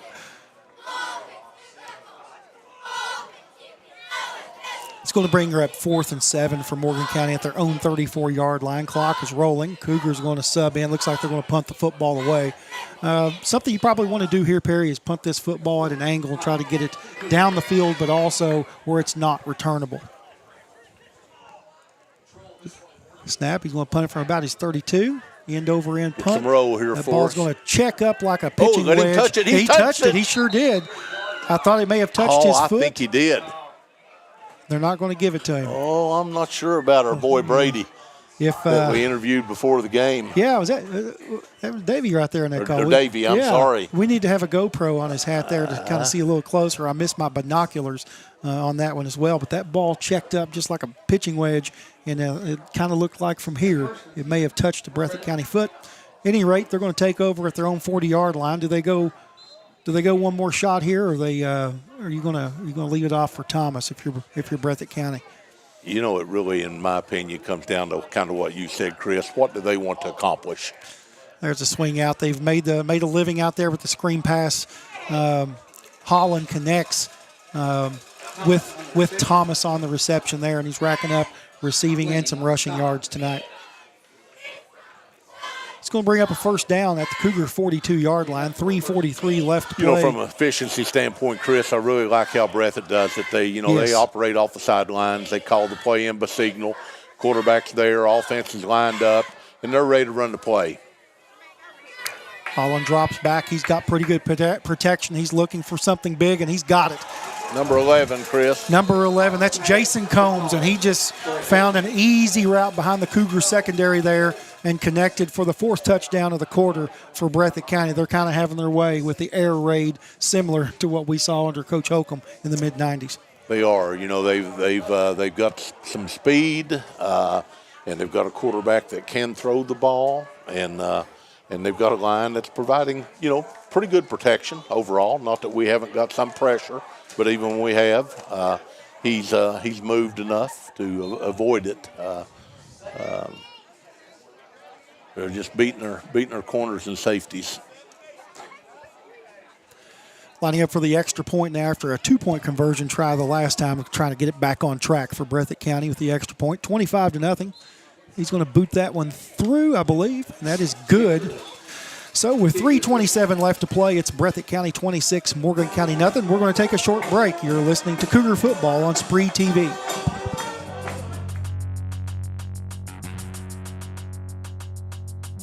Stanford Builders is the area's best general contracting and paving company, serving you since 1965. We are family owned and operated and ready to meet your needs. Our experienced staff has the expertise to do the job right, no matter the size. We offer commercial and residential paving without the hassle of a big contractor. We also now offer dirt work services. Call us today for your free estimate. Stanford Builders is a proud supporter of local high school sports. Good luck to all athletes this season.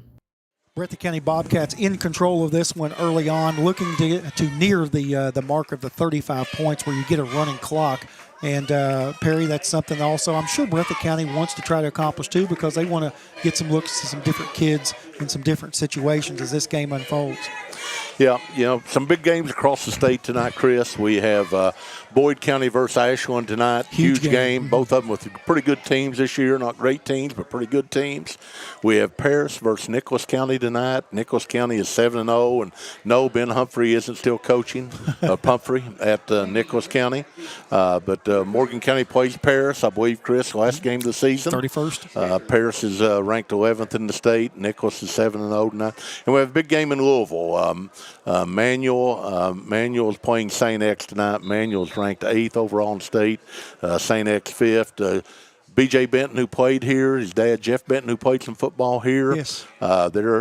B.J.'s daughter is a cheerleader for Manuel, and I wanted to give them a shout-out.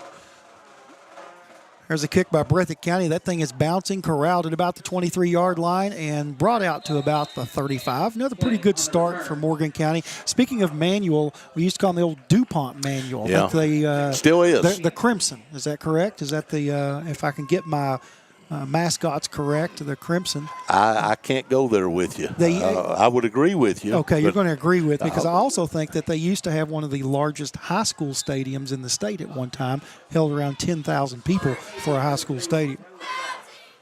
I could have made that up, but I really think I heard that a long time ago. At any rate, the Cougars have it 1st and 10 at their own 35. This quarter, which was going by pretty quick, Perry, is slowed down. 3:17 clock is rolling. Yeah, it's going to speed up, though, Chris. Cooper Fleming's going to leave it nice there hole. with a great hole opened up, and he is hit immediately and driven back by number 20. Yeah, that's gain Braden, of about 3. Braden Arnett with a strong stick there for the Bobcats, but a good run. Good initial hole, and like you said, it closed down. It looked quick. like a 10-yard gain. It turned into a 3. And, it's closing speed. That's at athleticism, the size, the strength, and the agility of the Breathitt County Bobcats. You can tell they're in the weight room. It makes a difference, not just upper body. A lot of people don't understand you got to have a lower body. Yep. You don't want to be, Popeye one way and not having the lower body. These kids have that as well. They're very strong and well put together. Cougars 2nd and 7 at their own 38.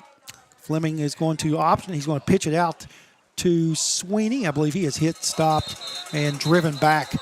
Forward progress will get him up to about the 37-yard line. Maybe a gain of a yard, Chris, I think. So a positive play, but getting into a 3rd and long for us. 3rd and 7. So got a challenge there. I think, like what you were saying earlier, if we could send a couple receivers deep, but drag somebody across the middle. Yeah. Stay out of the flats for now, but drag somebody across the middle. The speed in the flats, it makes it hard for us to get anything out of it. But if you could have somebody to run 8 or 9 yards across the middle, along with the 2 going deep to take the defenders down. 3rd and 8, Fleming's going to leave it off there. Great hole, good run there by Kevin Keaton. Almost broke that one, Perry. Got it. He's going to have a 1st down for Morgan County.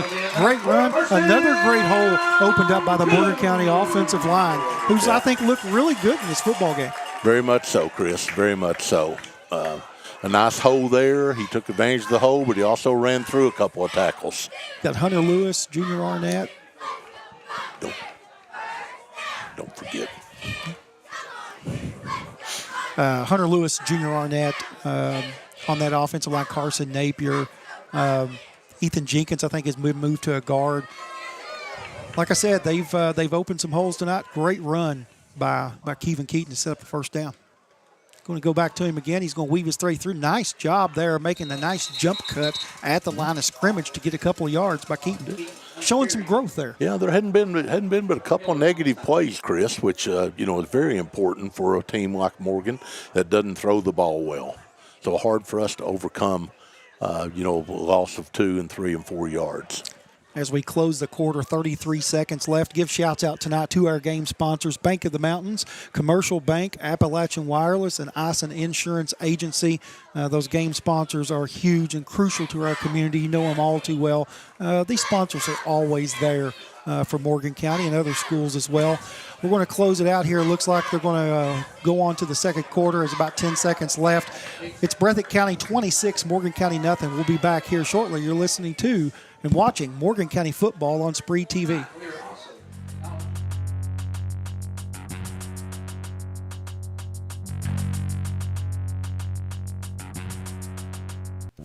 Hi, this is John Ison. When you're looking for insurance coverage, you want 3 things: competitive rates, expert advice, and fast, friendly service. At Ison Insurance Agency, you'll find all 3. We are locally owned and operated, and all of our agents are licensed. We offer all types of insurance, from auto and home to business and farm, and even life insurance. Give us a try and you'll see why for over 45 years, so many of your friends, family, and neighbors trust Ison Insurance to be their insurance agency.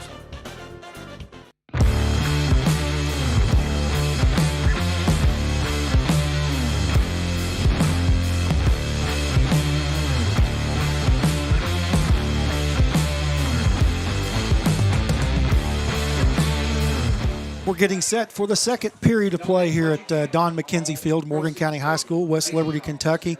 Perry Allen doing just another fantastic job. And Perry, Cougars got the work cut out for him here, but we're showing some signs of life right there, even though we're down 26-0, driving the football here in this possession. Well, I think, Chris, it's just important for the team to find positives, and they are. Cooper Fleming is hit and dropped by number 59 there. That is Trenton Noble on the sack. I thought Fleming had to hit a couple of guys open if he could have hit that a little quicker. They were there. Yeah. He need to let go of the ball and realize he is playing Breathitt County tonight, and he couldn't hold it as long as he held it. And again, throwing it away instead of throwing it, to the receiver, just getting rid of the ball to avoid interceptions and avoid the sack. The sack put us in a loss of 5 to 6 yards now. So we're looking, at a 3rd and 14 now. It's going to bring up 3rd and 13 from the 42-yard line. Cougars had a little bit of life there running that football in between the tackles with Keaton, but we're going to go wide here. We're going to go trips to our right. 11 minutes to go in the second quarter. He's going to give it off. And there is the area of the football field that we kind of liked across the middle. He gets that complete, not for much, but it's a completed pass to bring up 3rd down. But I think, Chris, that's something that, again, it doesn't appear we're going to win this football game, okay? So working on stuff that they can use against Jackson County, they can use against West Carter to win a couple of those games and maybe get a home playoff game still.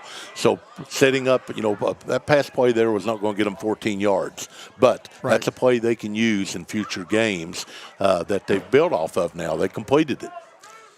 Coops back to punt. He's going to boot it away at about his 36. Another decent punt, end over end. And you were hoping to take a Morgan County bounce, but it's going to trail over to the Breathitt County sidelines, and that's where they will take over with 10 minutes and 16 seconds left to play in the second Chris, period. Before Breathitt County gets going here, if I can move quick enough, want to mention a loss of a great community supporter and Cougar football supporter, Dr. Larry Henderson, that moved into this community when I was in high school and just really fell in love with West Liberty, Morgan County. And his son, John Robert, played on the Cougar football team, and daughter Sarah was a cheerleader, and he and Rhonda were married for, I think, 40 plus years. And I know you're very familiar with that family also. We'll stop for a second here. Little shovel pass there given to Jaden Gibson there. To touch on that, Dr. Henderson, I said it the other day, one of the all-time greatest people that I ever come to know in my life. and Morgan Countyans was Dr. Henderson, who never seemed to have a bad day when I was around, had a smile on his face, took care of me and my family tremendously. John Robert, Sarah, just a beautiful family of kids, beautiful people. Rhonda, they were athletic, loving, and great community people, and just overall good to everybody. Yeah, Dr. Henderson, again, came in kind of as a young professional and didn't know anybody here, but boy, ended up serving on the city council, ended up doing so many things. Just such a mentor for many of us, and for many people that he never knew he was a mentor for. And he was. Just they watched him, and watched how he handled himself, and a heck of an athlete. Yes, heck of an athlete, from tennis to golf to anything. He never ran out of gas. We used to play basketball. He did everything. Yeah, and wasn't the best basketball player, wasn't the best at this, but he was a competitor. Yeah. He wanted to win.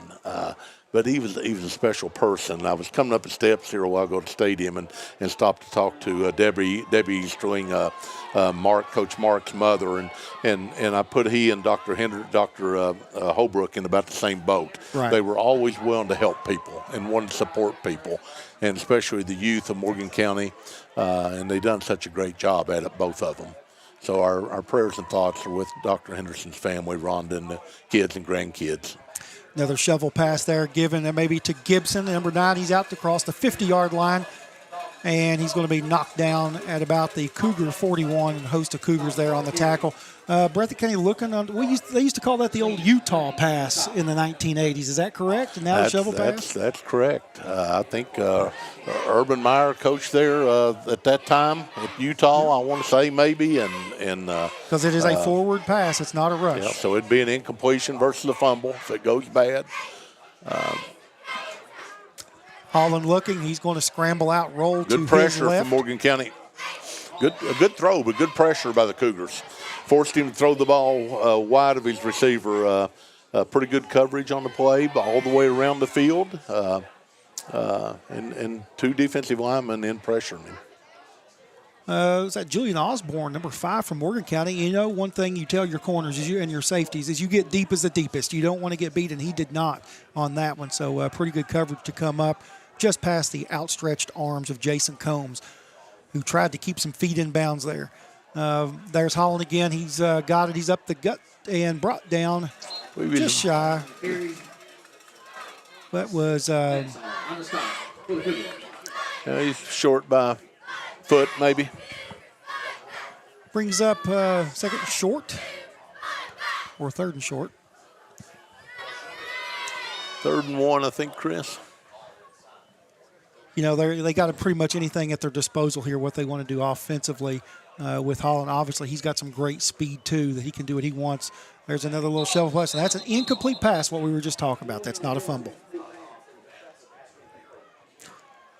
If you're watching that and you say, how's that not a fumble? That's considered a forward pass, and an incomplete pass, it'll bring up 4th and 1.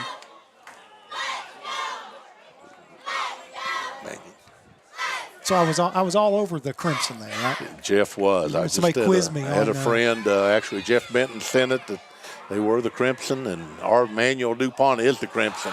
Eli Thomas just being a bulldozer from 32 yards out.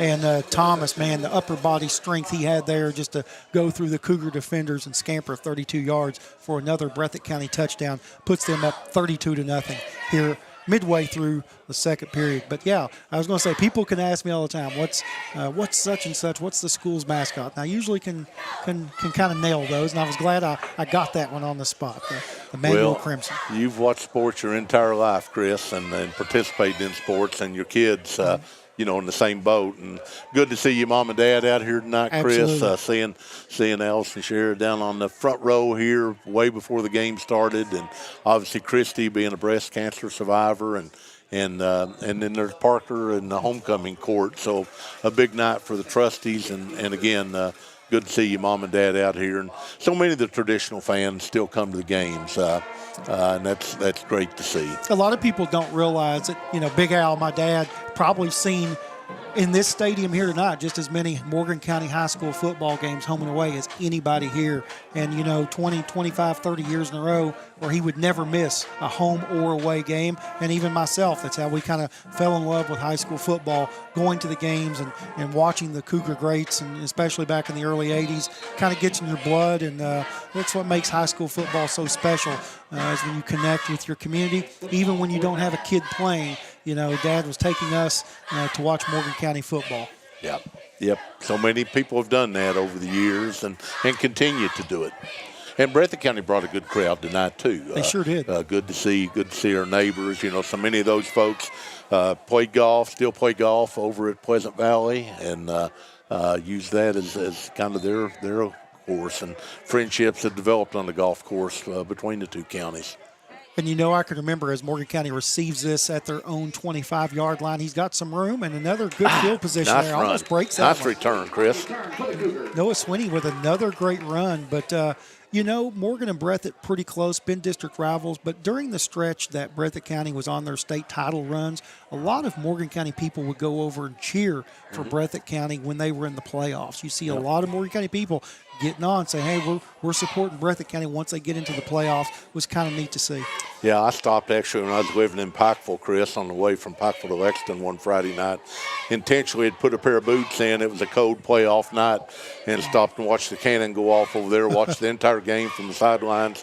I believe they were playing maybe Russell that night. I can't remember exactly, but I wanted to see, as we've done a lot of times. I also went, Dad, Hank, and Bill and I went to Danville and watched Breathitt and Danville play a playoff game.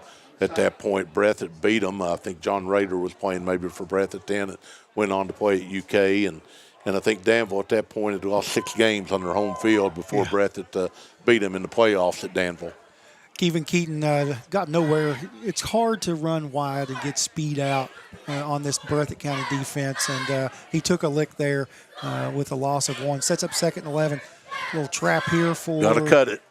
Cuts up, gets a couple of yards for his gang tackle. Breathitt County, they tackle you through the whistle. Yeah. If you want to explain to people that's watching what it's like when you mean to tackle through the whistle. Yeah, they follow through. They don't just hit you. They just keep driving until the whistle blows, as you're taught to do and should be taught to do. Prestonsburg used to be that way too. They always tackle that, and they tackle through the whistle, not to it. Prestonsburg's got a highly ranked team this year. Also, I'm still not sold on Prestonsburg being back to where Prestonsburg used to be by any means. So they'll have to win 2 or 3 games of playoffs to get me back to believing that they're as good as they're ranked. Cooper Fleming's looked to swinging out here, and he's going to have nothing. Pass is complete. Gain tackle there. We're going to bring up a loss and a 4th down. We're going to need to punt here, Chris. Don't need to just hand them a touchdown here. It's been a steady diet of Noah Sweeney. He's returned kicks. He's caught the football. He's done a whole lot early on for Morgan County in the first half. Breathitt County's keyed on him pretty well. Fleming looked to boom it away again. That ball's going to be returnable. And it is. Eli good coverage, though. Oh, it's great coverage by Morgan County. Great punt coverage. It's just interesting, Chris. I mean, we're down 33-0, okay? And if somebody would have told me we're down 33-0 and I would still feel as good about some of the plays that we've made, I wouldn't believe them. Again, so I think, if I'm hope the Cougars feel the same way. So when they go to Jackson County, which is a winnable game, that they can build off of this, even though the score is not going to be good, isn't going to be good. But just a lot of good plays are being made. But Breathitt's just making a heck of a lot more. Breathitt with the explosive plays tonight, and they're looking for an explosive play here as Holland unloads it, and he's got his man. That's going to be John Holland, and that's going to be a 60-yard touchdown pass. There's another one of those, just a whole lot better plays. It's just a simple pitch and catch. It's athlete to athlete. They got behind the defense there, and that's the difference. They're explosive. But to touch on what you said, Perry, Morgan County has made progress tonight because we've made some really good open field tackles in space. That's something that they've improved upon over the last few weeks. Yeah, they would have won another game, honestly. They would have won one other game this year that I could think of in particular if they would have played the way they're playing tonight. Score's not going to indicate it because of the explosives that Breathitt County has done throwing the football. But as far as a one-on-one in space and tackling, this Cougar football team has gotten better. Yeah, Fairview and Iroquois would have been games, Chris. Absolutely. There's the kick. That's going to be number 15. That's Wyatt Spencer. Well, I'll tell you what, one thing about Wyatt, he's going to get him some practice tonight, Chris. You know, he's getting some practice tonight. So it's he's missed a couple and made 2 or 3. And then we stopped him on a 2-point conversion. You know, 1 or 2 of those. You know, again, it's we are making some plays, just not nearly enough. Talk a little bit about now as we get to the running clock portion, the 40-0 lead here with 2:28 left to play in the half. Talk about the officials tonight. They're wearing green, and that is the color, as Davey Anderson was talking about, the color of his cause, the bile duct cancer that he has. And there's been a tremendous support in this region from especially the Volleyball Association as he does volleyball games. So if you see the officials wearing the color green around their neck tonight, for camera, people can kind of maybe look in at what they're wearing and their colors. That's for his cause. So we want to bring awareness to all types of cancer, not only breast cancer awareness, but all types of cancer. Make sure you go out, you get your screenings, you get to your provider, and you take care of yourself. You will have support, and the community is so supportive when people are battling that dreadful disease. Bobcats going to boom it away, and it looks like, is it Sweeney or Connor Fleming back? He's up making his way to the 30-yard line, cuts it up, and he is knocked down once again at his own 32-yard line is where the Cougars will take over.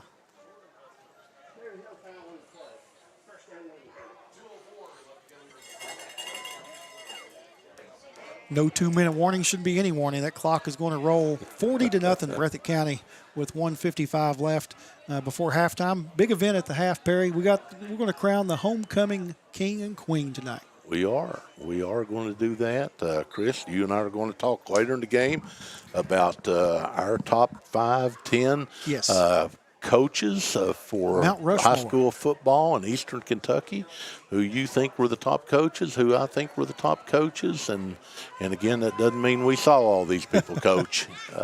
And there's a snap that quarterback Cooper Fleming was not ready. The center snapped that ball. He must have heard something. But that's going to be that's a mental issue. I think it's one of these points where it's the score is one thing and you kind of lose focus a little bit. The Cougars have not played that bad of football tonight. Yeah. David Patrick is watching us tonight. I bet he's critiquing how we're doing things as well. What a legend that guy is, what he does at Morehead State University, great career at WKYT. What he does with the Licking Valley Courier. Courier. I can't wait to get it each week in Lexington and read David's articles and have for years. And David's not that old, but David started writing in high school, Chris. First class media. And he's done it all, from Channel 27, Morehead State University, but he still never forgets about home and the Licking Valley Courier and the fans and people of Morgan County. Just a great person, David is. Hey, he's very valuable to what he does there at Morehead State. I know Kelly Wells, a really good friend of mine, the athletic director, and what Kelly is doing for athletics at Morehead State, but a big part of what David does behind the scenes and the production that they do and what they're able to capture and also promote for Morehead State. I urge everybody, get your tickets to Morehead State basketball, men's and women's. Get out there to Johnson Arena. Get out there to Jane Stadium. I call it Old Jane Stadium, back in the old days of next college Saturday football. It's going to be renamed to Phil Sims Stadium. Talk next a little Saturday. bit about that. So real excited about that. And MSU football is kind of something that people don't pay as much attention to as they should. They've had winning seasons for several years in a row. Play some pretty top-notch competition, playing the Pioneer League. We're down 28-0 last week at halftime to University of Dayton. Came back and got beat 35-28, but the stadium is full. I remember days when it wasn't, even when I was in school there and Phil Sims was playing quarterback, the stadium still wasn't full. But big crowds there and a beautiful, beautiful setting for football at Morehead State University. Get your tickets to football and basketball both. Their new women's coach with Feldhouse, Ashton, I believe it is Feldhouse, of the famed basketball family, Feldhouse family in Mason County. So hopefully that'll get the women's program back on track from where, Kelly's daddy, Mickey, had it back in the day. Chris, we're at halftime and 40-0 and a 19-minute break here. So you want to take a break? And that's what we'll do. We'll come back. We'll take a short break. You're watching Cougar football on SpreeTV.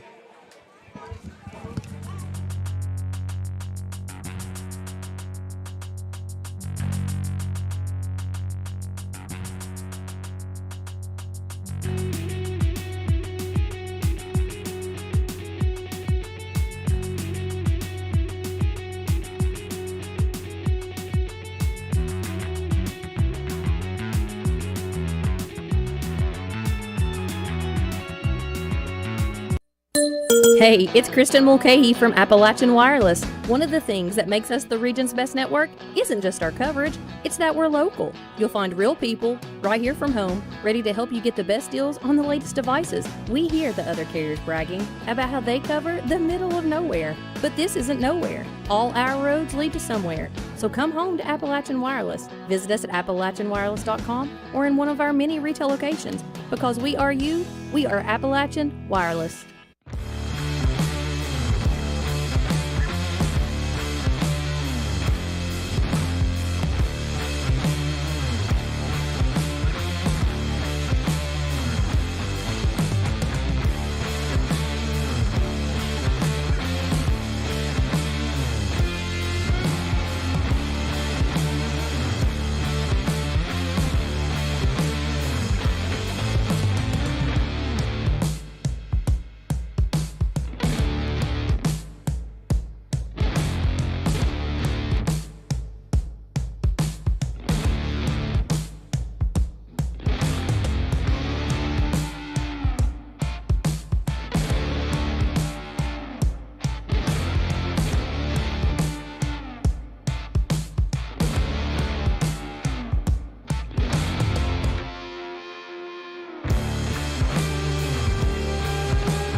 Ladies and gentlemen, we'd like to welcome the Morgan County High School's homecoming court.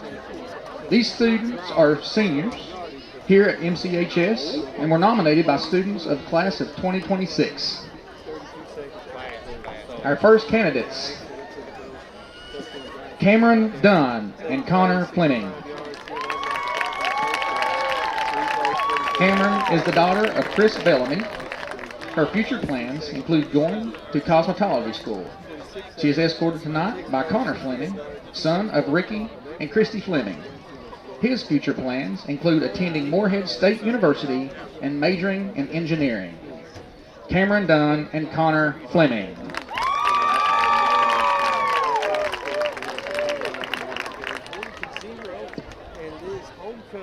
Sophie James and Cooper Fleming.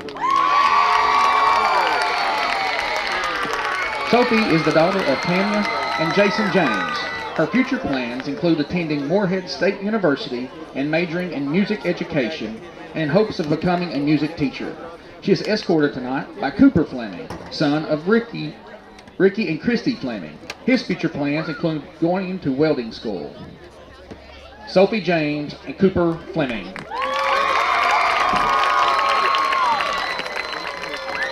Cameron Lewis and Grayson Hampton.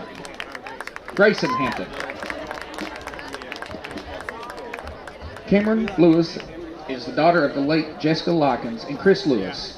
Her future plans include going to the University of Kentucky and majoring in elementary education. She is escorted tonight by Grayson Hampton, the son of Jerry and Kim Hampton. His future plans include going to MCTC and majoring in business. Cameron Lewis and Grayson Hampton.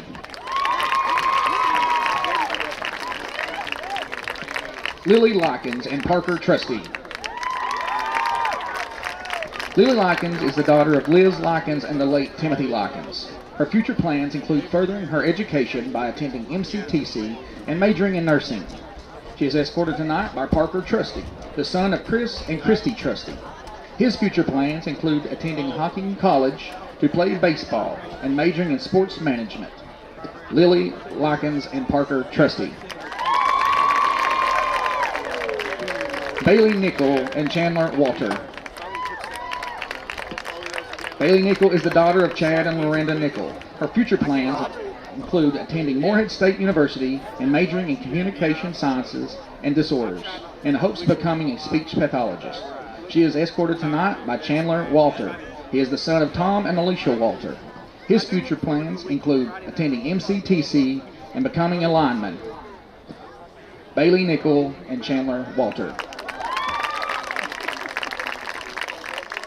Now, to assist in the crowning, we'd like to welcome back our 2024 Homecoming King, Cameron Hall, and our 2024 Homecoming Queen, Kennedy Pelfrey.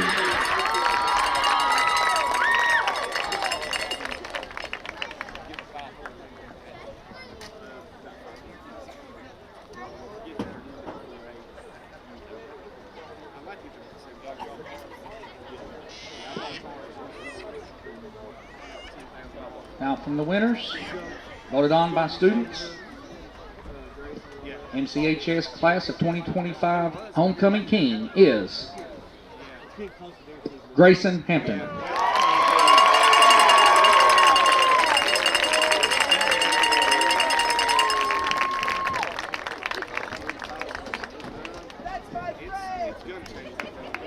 Now the MCHS class of 2025 Homecoming Queen, Cameron Dunn.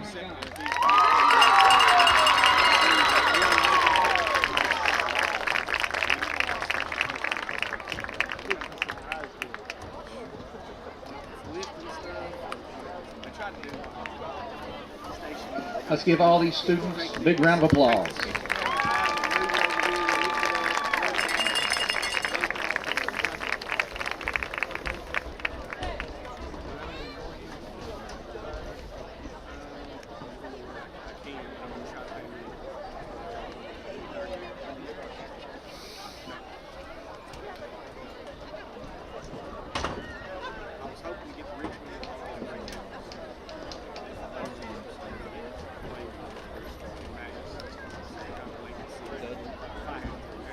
Ladies and gentlemen, our king and queen, Grayson Hampton and Cameron Dunn.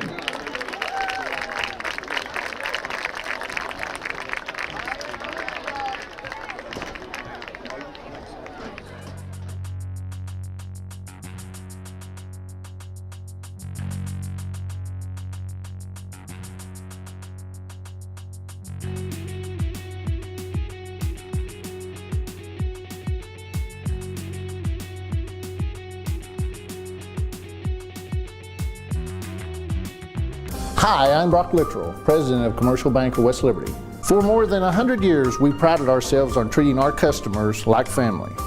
The technologies we offer afford you the ability to bank with us from anywhere. Hi, I'm Angie Pendergrass. I'm the CFO of Commercial Bank, and we are constantly looking for new technologies to improve our efficiencies and our bottom.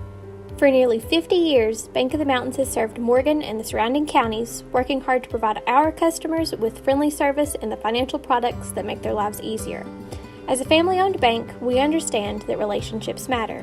We appreciate those who have chosen us to be their bank and invite those who haven't to stop by at any of our 3 locations, West Liberty, Index, or Ezel. Local people, local decisions, local commitment. Bank of the Mountains is proud to be a real community bank. Member FDIC, Equal Housing Lender. Hi, this is John Eisen. When you're looking for insurance coverage, you want 3 things: competitive rates, expert advice, and fast, friendly service. At Eisen Insurance Agency, you'll find all 3. We are locally owned and operated, and all of our agents are licensed. We offer all types of insurance, from auto and home to business and farm, and even life insurance. Give us a try and you'll see why for over 45 years, so many of your friends, family, and neighbors trust Eisen Insurance to be their insurance agency. Stanifer Builders is the area's best general contracting and paving company, serving you since 1965. We are family owned and operated and ready to meet your needs. Our experienced staff has the expertise to do the job right, no matter the size. We offer commercial and residential paving without the hassle of a big contractor. We also now offer dirt work services. Call us today for your free estimate. Stanifer Builders is a proud supporter of local high school sports. Good luck to all athletes this season. Hey, are you stuck with a carrier that doesn't get you? Yeah, we get it. So at Appalachian Wireless, switching is easy and way more rewarding. With our promotions, you can port your number, grab incredible savings, and enjoy a service that feels a little bit more like home. Plus, we've got the latest devices and a team that's here just for you. So why settle? Visit us online or stop by one of our many retail locations today to see why we're the region's best network. Because we are you, we are Appalachian Wireless.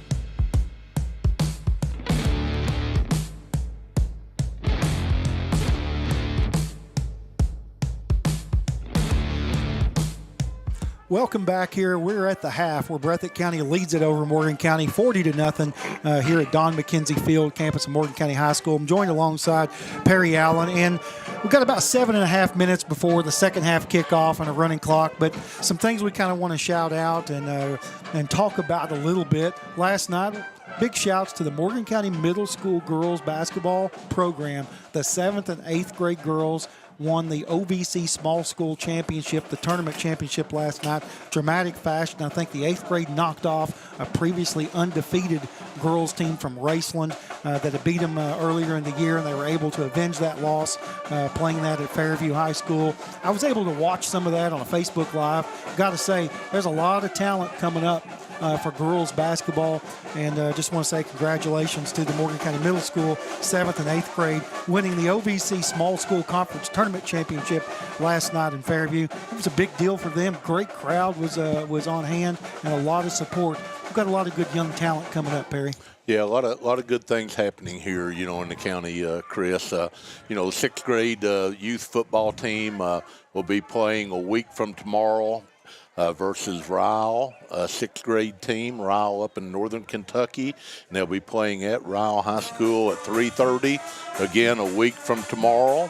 So we look forward to watching, hearing the results from Walker Crace and the 6th grade team, along with several assistants that help with that team. So 6th grade team again versus Ryle, playing at Ryle High School, 3:30 a week from tomorrow.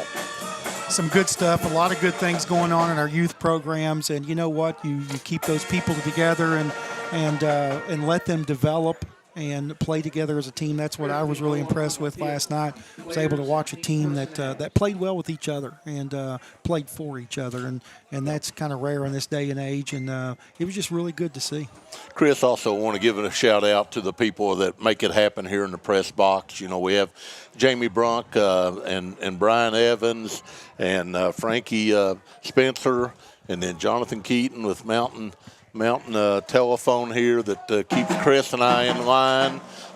Does his best, really does a pretty good job. I've been surprised. I guess he just cuts us off sometimes when we're talking and we continue on. And we think we're doing well and live, and Jonathan, he makes sure that we don't get in trouble that way, I guess. Right, and Tim Mays and Junior Lane, the videographers down on the field or up top, making sure that people at home are getting all the action and the different angles of the game.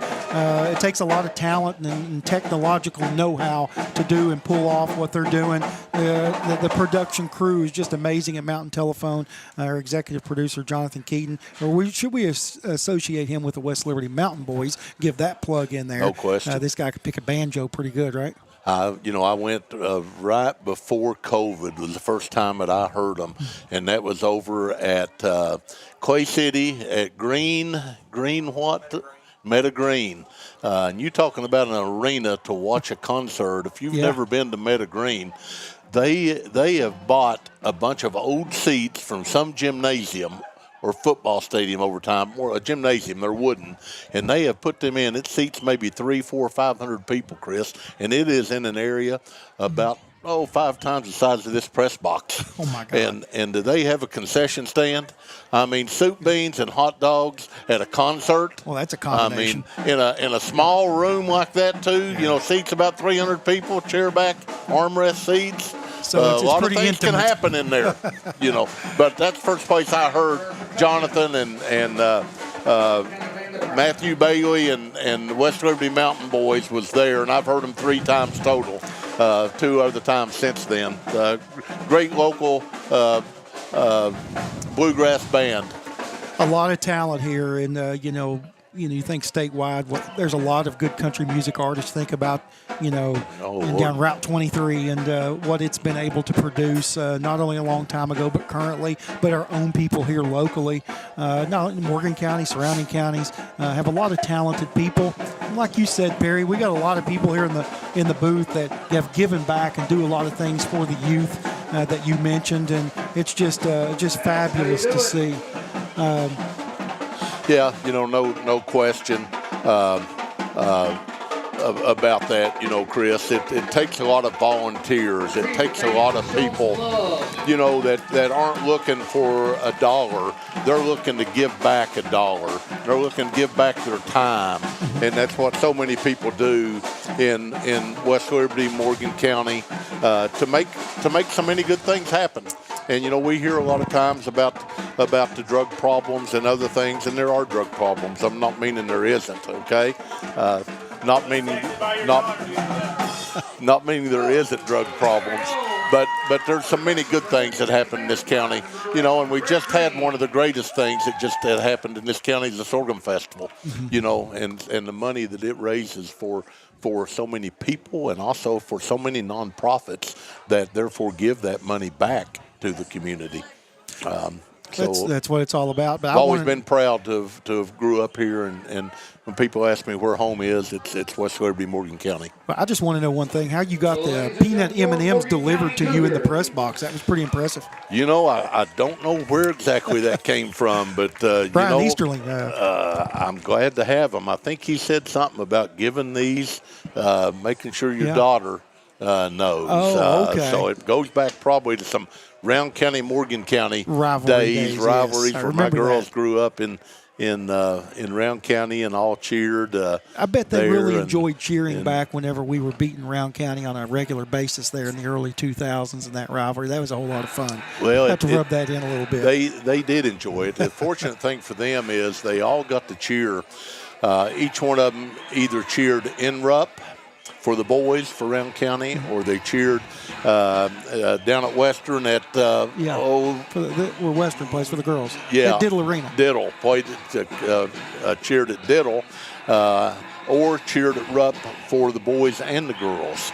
So it was they got to experience a lot by that, and had some good teams in those days.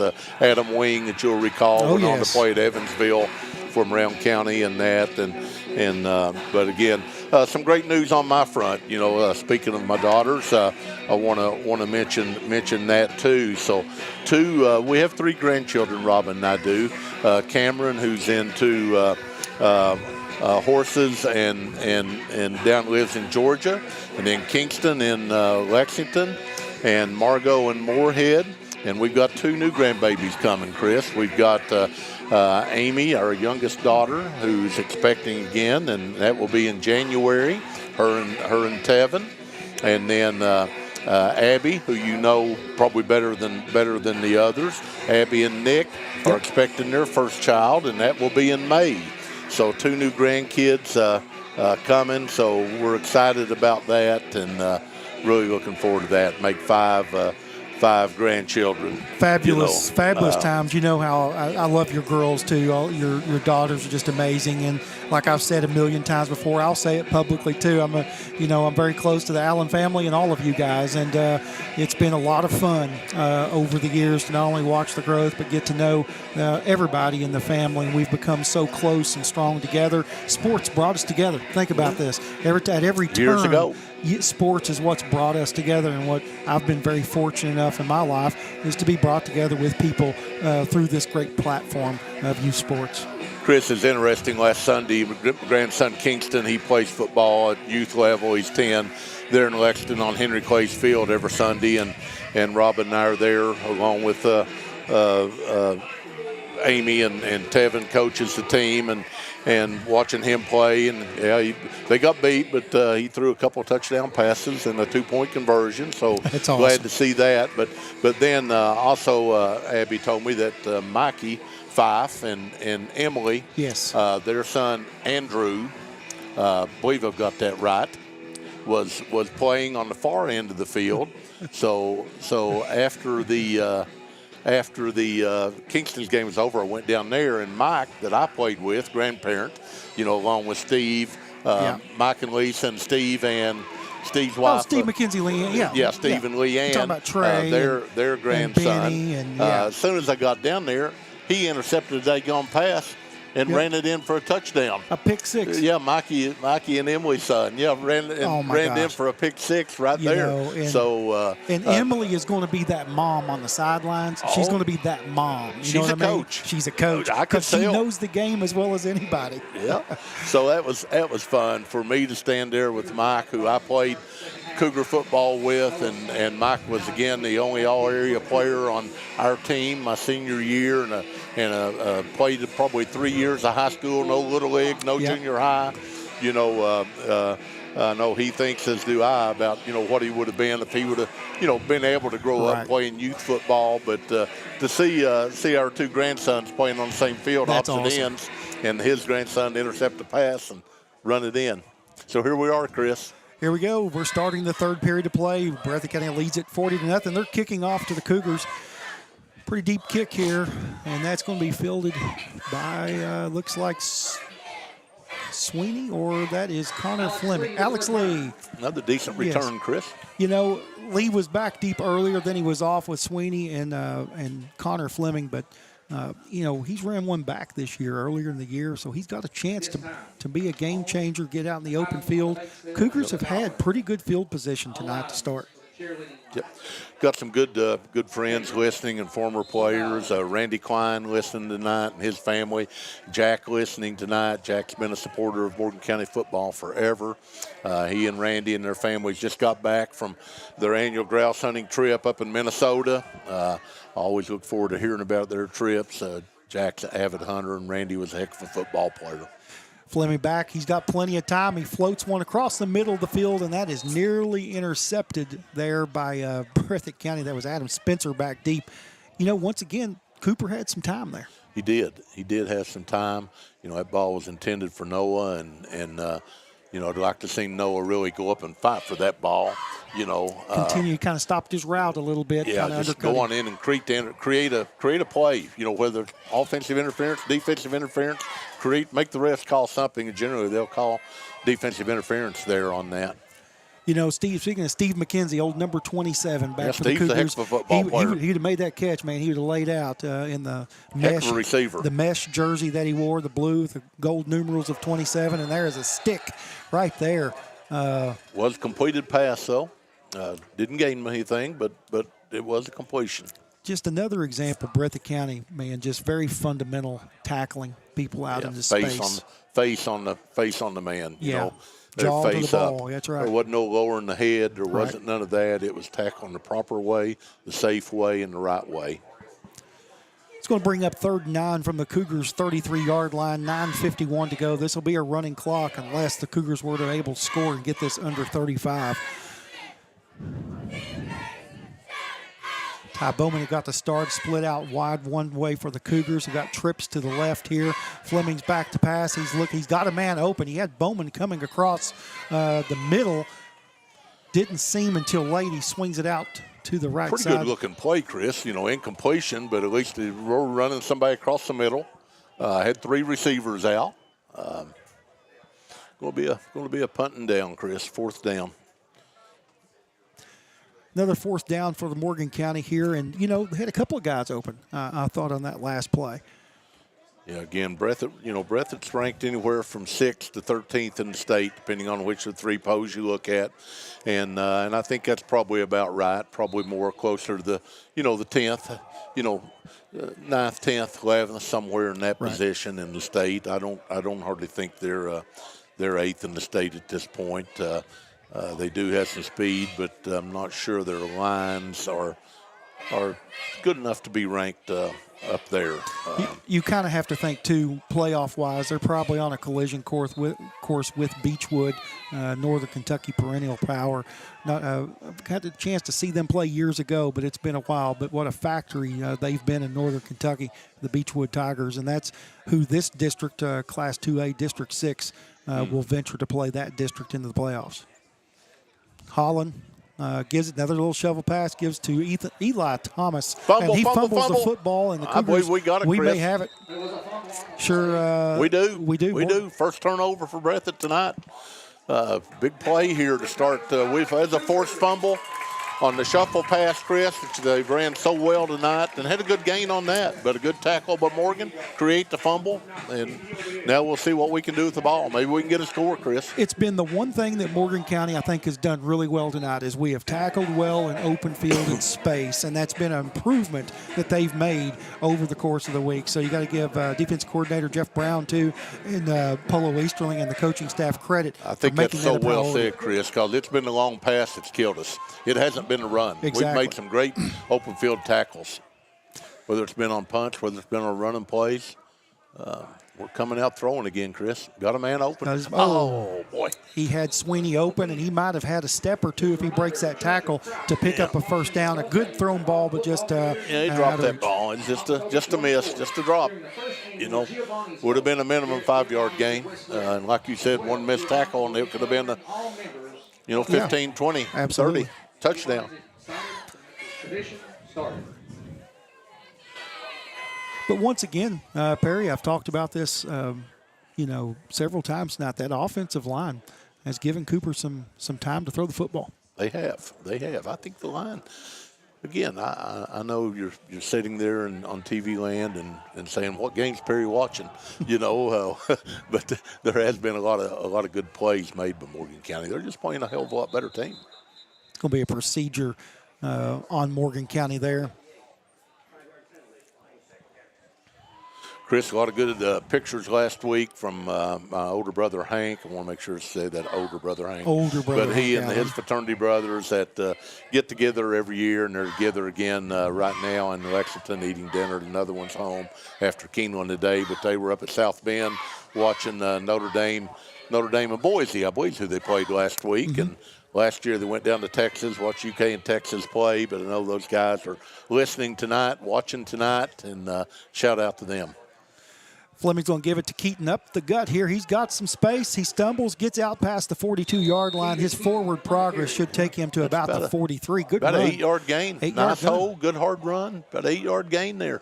Hard run for Kevin Keaton. Called his name early on, but we really like him when he's between the tackles. A good running play there for Morgan County. Something to build on there. 5:29 left in the third period. This clock is rolling. It brings up a 3rd and 6 for the Cougars at their own 43. Yeah, this would be a big get for Morgan County. First downs have been limited tonight, Chris. Maybe 2 first downs, right. The entire game for Morgan. And to get this after creating the fumble, would be some momentum for them. Not for tonight, but for the rest of the season. Be some momentum for them going into Jackson County next week. Got Lee split out wide here. May look him into the post. He's got that was nearly picked off Breathitt County. That was number 8, Jagger Burton. Not the Jagger Burton that plays for the Kentucky Wildcats at center, but Breathitt County's version of a Jagger Burton. Yeah, he already saw the goal line with that one instead of watching the ball in, and he lost it that way. But thankfully for us, we will punt, and I do think it's the right thing to do when you're down 40-0. And really, what you're playing for, if you're Morgan, is trying to build momentum for the next 2 weeks, and you don't want to give Breathitt right now, a short field. You did just stop them. Returnable punt there. Good punt by Morgan County, but a big hole. He may have some more room. That is going to be Adam Spencer. He's got still on his feet. He is going to get into the end zone. Several missed tackles there by Morgan County. It's the first time tonight you saw some open field missed tackles, maybe with the personnel of the special teams. But that's going to be about a 60-yard punt return for a touchdown for Breathitt County. It's Adam Spencer, number 0 for the Bobcats, going to take that one for a house call for Breathitt County. That's a good return on his part. It wasn't as much blocking as it was his running. Our lack of tackling, whichever way you want to look at it. But he kept his feet. The Breathitt County return man did, and he made a heck of a run there. Wyatt Spencer is going to try to tack on the extra point for the Bobcats to put this one at 47-0. Clock is going to continue to run. Once it's past 35-point lead in high school football in Kentucky, it becomes a running clock.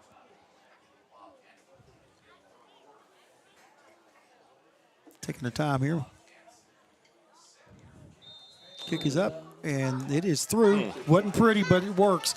The kick is good. It's 40. Still counts, doesn't it? 47-0. Breathitt County has the lead here. They're well in command of this football game. We'll keep it right here.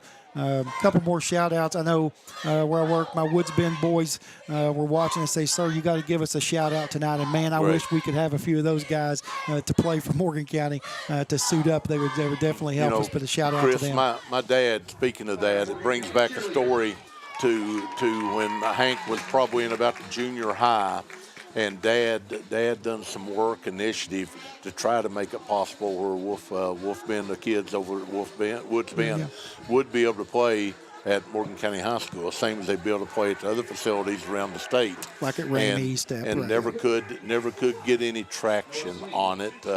Whether what the reason was, who knows, whether it was maybe even some parents didn't want them to play over here, might have knocked their kid out of playing, or whether it was just the situation. Well, I'm going to tell you right now, we've had some guys over there that are very athletic and also with a past history of football years ago that we really certainly wish we could have used. But at any rate, big shouts out to them as they've tuned in tonight and watching this one. The Cougars are going to try to, what do you focus on here, Perry, if you're Morgan County? If you're Coach Eastern, what are you trying to make positive plays. Find some positive plays. Find some things that okay, if this might not work the way we want it to work against Breathitt County, but will it work against Jackson County?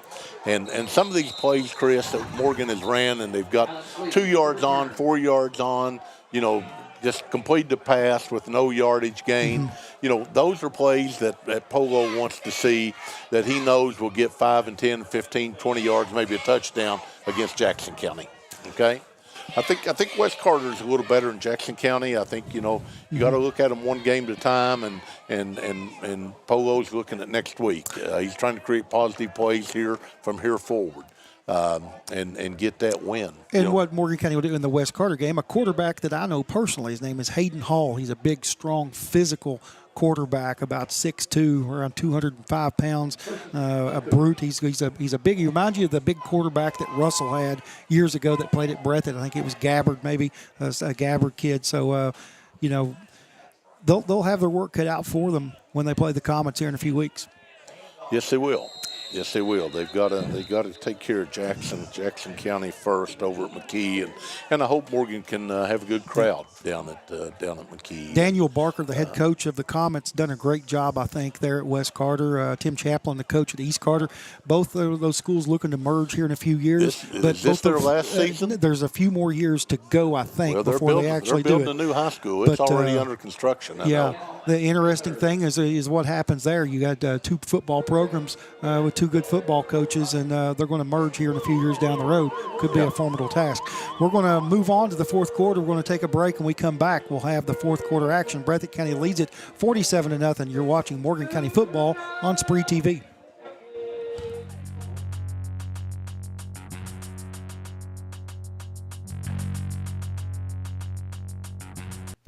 Hi, this is John Eisen. When you're looking for insurance coverage, you want three things: competitive rates, expert advice, and fast, friendly service.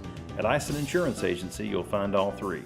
We are locally owned and operated, and all of our agents are licensed. We offer all types of insurance, from auto and home to business and farm, and even life insurance. Give us a try and you'll see why for over 45 years, so many of your friends, family, and neighbors trust Ison Insurance to be their insurance agency.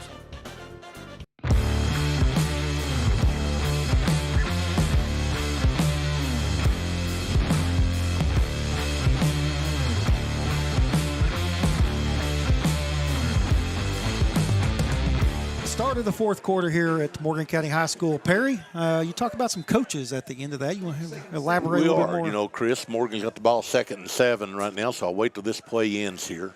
Fleming gives it off. Keaton up. Was that? I would assume that was Kevin, but I'm not sure. His hit stuffed at the line of scrimmage. Yeah, you were talking about coaches West and East Carter, Chris, and reminds me of when Marty Joyce and Coach Ed Zaremba, two coaches, came to Morgan County at the same time. They were two offensive tackles for the University of Kentucky, and neither one of them had ever been probably outside of east of Lexington. And here they end up as head coach and assistant coach at Morgan County. They roomed together at UK, played together at UK, and came here to coach. Marty Joyce stayed a year and coached here and was a heck of a coach. Ed Zaremba stayed 2, one as Marty's assistant, and next year as his own team. But I'll follow that here after this play's over. Cougars kicking around a little bit. Fleming, he's going to be back to pass after fumbling the snap, and that is almost intercepted there by Breathitt County. The Cougars caught a break on that one. That'll bring up a 4th down. A lot of people, like you said, watching tonight. I know our school board member Michael Cornbridge Evans watching. I know Larry in Kansas City. They love high school sports. They really support Morgan County very well, and that's just great to see the continued support locally with board members. A lot to see Jesse here and some other people that are really invested in Morgan County kids, and just really good to see that continued support because they love the Cougars. Can't give up on it. You can't give up on it. You just have to keep believing and help them get better, you know. And hopefully, Chris, that's we're playing a little bit of a role in that, you know, of creating interest and keeping people involved. But getting back to Marty Joyce and Ed, Marty went on to Clark County and coached there very successfully, and then on to Henry Clay and continued to serve as assistant coach for different coaches there in the area till his passing about a year and a half ago. Ed Zaremba ended up in Florida. I was talking to Wallace Rose last week, and Wallace got me some info where he had seen on Facebook of Coach Zaremba. He coached a couple of teams to the state finals down there. Didn't win the state, but coached a couple of teams to the state, and talked so well about his Morgan County days and what it done for him, and how some of the players there, 3 or 4 in particular, he said could have started for his state finalist teams in Florida down there. So I hope to catch up with Ed Zaremba here in the coming weeks and do a phone interview, Chris, that we can do and play back here before a game, because those guys they were good coaches and done a good job for Morgan. Breathitt County got some other guys into the game, but the Morgan County defensive line was able to make a really nice stop there. You know, going back, here's a little trivia for you. Our baseball field, if I can get this right, is one of the bigger parks in the 16th region, I think. And speaking of Michael Jevin here, a message a while ago from him, he's one of the only people, I think, to hit a home run over the center field wall or center field fence at Morgan County. To put that in perspective, it's a 390-foot shot with a 25-foot high fence. So you probably got to hit that baseball in the neighborhood of about 410 at least to get it out of the park. And, you know, it just kind of tells you that. That'll get you some places, won't it? That'll get you some places. And there's only been like 2 baseballs hit over our center field fence. So we've talked about that before, but I think he's one of the only people to do that. Of course, you know, he probably still thinks he can do that with a softball, but Chris, you know, was that Ryan Eastling that brought those M&Ms up here to me? It was Ryan Eastling. So yes. He said something. Maybe one of my daughters said, "Bring me some M&Ms" or something like that. So I appreciate that. I love M&Ms, and I know they know that. But not that I don't love everything. Looking for some content now. 8 minutes to go in this game. It's 47-0, Breathitt County. And the Morgan County, though, they got a lot to play for. They want to keep them off. They want to keep them off the board here late in the game. Mention play there some by the things Cougars. here, Chris. Part of the top 25 in the state of Kentucky overall, not by class, but overall. Trinity out of Louisville is number 1, Louisville Cal number 2, South Warren number 3, Boyle County number 4. Have DuPont Manual number 5. Johnson Central is number 8 overall in the state. Number 3 in one AAA poll. Number 1 in another AAA poll. Bell County is number 15 overall, where Dudley Hilton is, and has been 3 different times in his career. And he's there, number 15 overall in the state, and number 2 in AAA. Belfry, number 25 overall in the state football polls, and number 3 in AA. That ball is tipped and almost intercepted there, Perry, as Jake Fugit, now the quarterback for Breathitt County, backup quarterback. Intercept it, and didn't he, Chris? That's the old tip drill. Oh, Incomplete. no, it's not. Good coverage there by the Morgan County players on the back end. I think that's another play, Chris, that's been on our sidelines with the score. That's right. 47-0. I think we'd have got that as an interception. Well, let's Frankie, go. what do you think? Sometimes things need to happen on your sidelines, at home. Right. It's just the way it is. Cougars are going to force a punt here, Perry. 4th and 13 at their only I know, Chris. 33. You're trying to get me to stop talking about the officials. But Frankie and I are in agreement that's an interception if it's on our side of the field. It would have been. 6:34 to play, 47-0. Looks like some that's motion. Only 5, though, isn't it? That's encroachment. That's still going to bring up a 4th down. Perry, talk about the Mount Rushmore of high school football coaches in Eastern Kentucky. We talked about this morning. What we're really deep in some great coaches, from Ivan McGlone at Russell to Philip Haywood at Belfry, Jim Matney at Johnson Central, Mike Holcomb at Chris, Breathitt don't read my list. That was my list. Give me your list. That was come on. That was my list there. Sitting there reading my list and well, you already talked about Go back Dudley. over them again, Chris, okay? Okay. Right after this punt here. Right after this punt, Breathitt's punting to Morgan, and Good punt when he runs it back, it's a fair catch. Fair catch. Okay. Okay, so we got Dudley Hilton at Bell County. Mm-hmm. We've got Jim Matney at Johnson Central. Mm-hmm. We've got Mike Holcomb at Breathitt County. Ivan McGlone at Russell, and Philip Haywood at Belfry. That's my 5 that I would put. That's an extra, but that's the 5. Okay. Walter Brew might be up there from Paintsville. Okay. What do you got? I'm going to give you mine, okay? And I've got 2 honorable mentions to tell you how good the coaching is and has been in Eastern Kentucky. Okay. Walter Brew at Paintsville is an honorable mention. Okay. That's good then. Walter Brew never won a state championship, but he always had a great team, much like the Raceland Kentucky program. Right. Always great. Other honorable mention is Jake Hallam. Jake Hallam coached at Ashland. Jake Hallam went on to be a head coach at Morehead State University and offensive line coach at Ashland or at UK under Jerry Claiborne. So tells you again what honorable mention means for coaches in Eastern Kentucky. My number 8, I start with the top 8, is Jack Hall of the old Elkhorn City that's now part of East Ridge.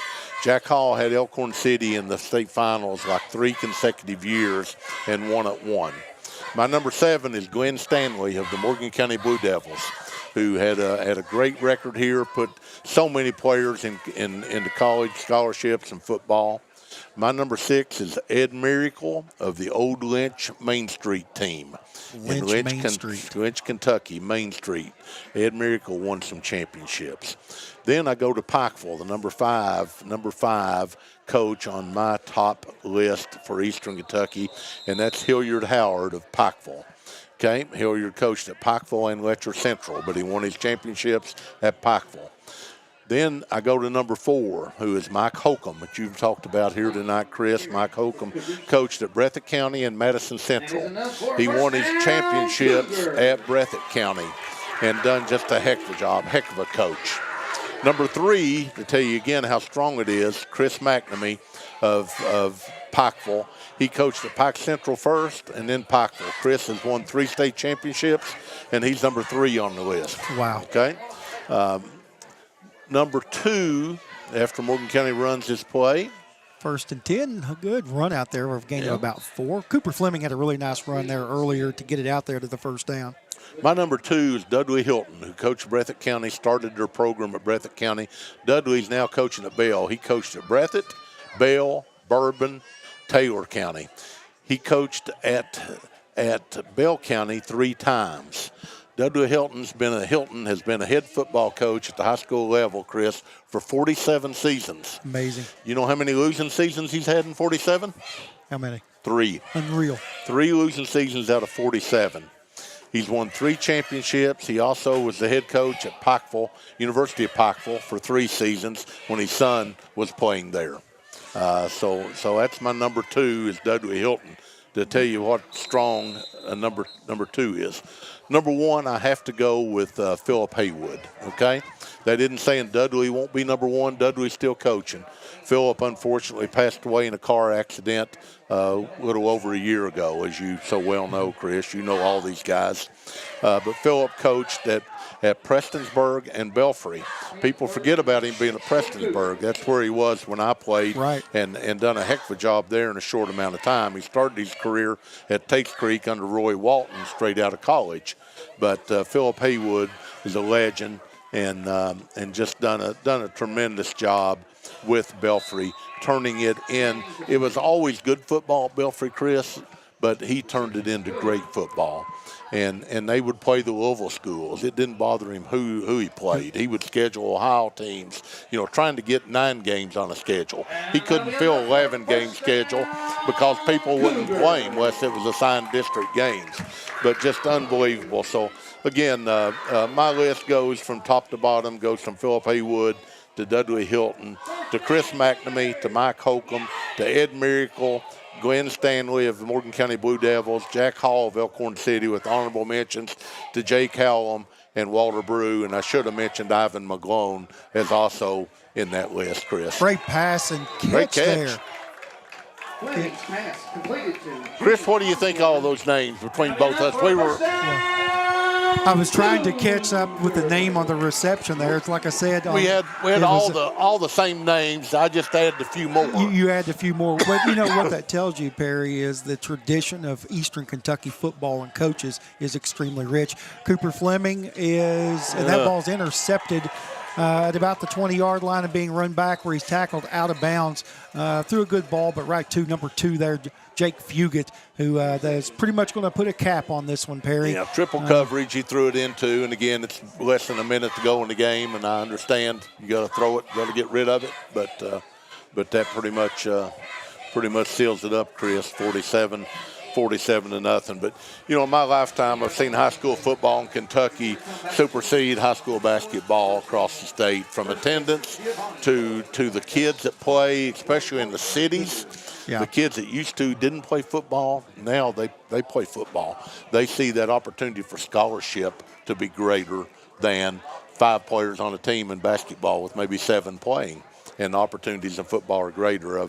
The state tournaments used to be dominated by the Winston Griffiths and Rex Chapmans and Rudy Macklins and them. And now, the top player in Kentucky, if he's fortunate, he'll sign, a major scholarship. Fortunate. But I think tonight, Chris, the Cougars, obviously got beat bad, 47-0. But I think both of us would agree. We saw a lot of things, a lot of positive plays, offense and defense, more particularly, I think, on offense, though. Second half, we moved the ball better, run the ball better, threw it better. But I do think that they created some plays that they can build off of for Jackson County next week, Chris. I agree 100%. Like I said, most of the broadcast, I thought there were a lot of things that Morgan County did well tonight. I thought we tackled it well in the open field. Even, cornerbacks come up, made a stick. Brett Potter made a big stick early in the game. So did our secondary, got a little bit better. But then they got behind them a little bit, that speed and athleticism. But in the open field, I thought Morgan County was able to make some plays and make some improvement, and it was just the explosive plays of Breathitt County that was pretty much the difference tonight. Miles Holland, I'm very impressed with him, the quarterback for Breathitt County. I don't have his numbers, but number 4, just a big night. I come in thinking Eli Thomas, I know he was ranked 26th in the state in rushing yards, 130 per game, 13.3 points per game himself. But Miles Holland, I know this kid on the field, on the diamond, on the football field, this kid can really spin it. They've got some other kids, Adam Spencer, Jaden Gibson, and Austin Barker defensively. Braden Arnett laid some lumber down. He come in 48 tackles, 3 for a loss, and a sack. So this Breathitt County team is mixed really well with sophomores and seniors that I think has got a good chance to make a pretty good deep run in the playoffs. Cougars get this one behind them. They do have their goals set for them to go. They got a chance with Jackson County next week. To me, that's the game of the year for them. They got to try to avoid that 4 seed, at least get to the 3. You avoid Beechwood when you do that, and then you get that momentum. You get a chance to get West Carter here at home against the Comets. You get a chance, you win that game. You win those 2, you're going to have a home playoff game here in November, and that's something that's never happened on this turf field. It's only happened one other time, and that was when Morgan County lost to Lawrence County back in the early 2010s. And but, I think there's some positives for Morgan County tonight coming out of this one. I thought we played really hard. They didn't quit. They didn't quit. And this is a good football team, and this is a team that's getting better. Very impressed, like I said, the offensive line. Carson Napier, the old guy on it, seemed like he's been here for 15 years, number 61 for the Cougars. Hunter Lewis, Junior Arnett, Ethan Jenkins stepping up in there too. Those guys were making some holes, and it's just the Cougars need to be able to get more explosive plays as they go down the stretch. But no, from our pregame talk, Coach Eastwing's hoping to get John Hilton back. Here before the season's over, whether he will or not, but he says he'll add a lot of speed, and that's what I've heard about the Hilton kid. Mm-hmm. I'm not necessarily saying catching the ball, but maybe some reverses, some end arounds that plays of that nature. So I think there are a lot of positives from tonight, but it's going to come down to Jackson County next week, Chris, and then you go from there. That's right. One at a time with Jackson County. Before we sign off, Chris, I want to give a shout out and thank my family for watching us tonight and being part of that, and also fraternity brothers across the country and former players I played with. I keep these guys up to date on what time we come on and what we're doing, and I feel like I represent not just the guys that I played with, but all Blue Devils and Cougars too. So I hope you all enjoy our broadcast, and Chris, I appreciate you and Jonathan giving me an opportunity to be part of this. Well, it's been a blast, Perry. You're full of knowledge and a whole lot of things of education that we get done in these broadcasts, too. We don't like to call the games, but we also want to promote the sport. We want to promote it within the communities of West Liberty, Morgan County. And, Morgan County football has got a lot of things to look forward to in the years to come.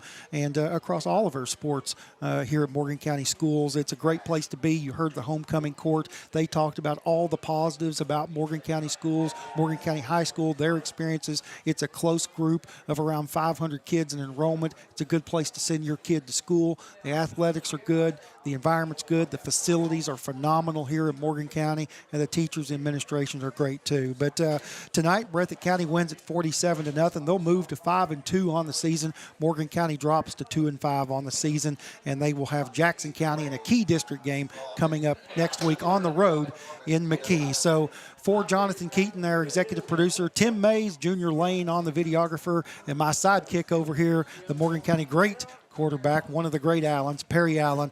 I appreciate your time and everybody watching. And until next time, you've been watching Cougar football on SpreeTV. So long, everybody.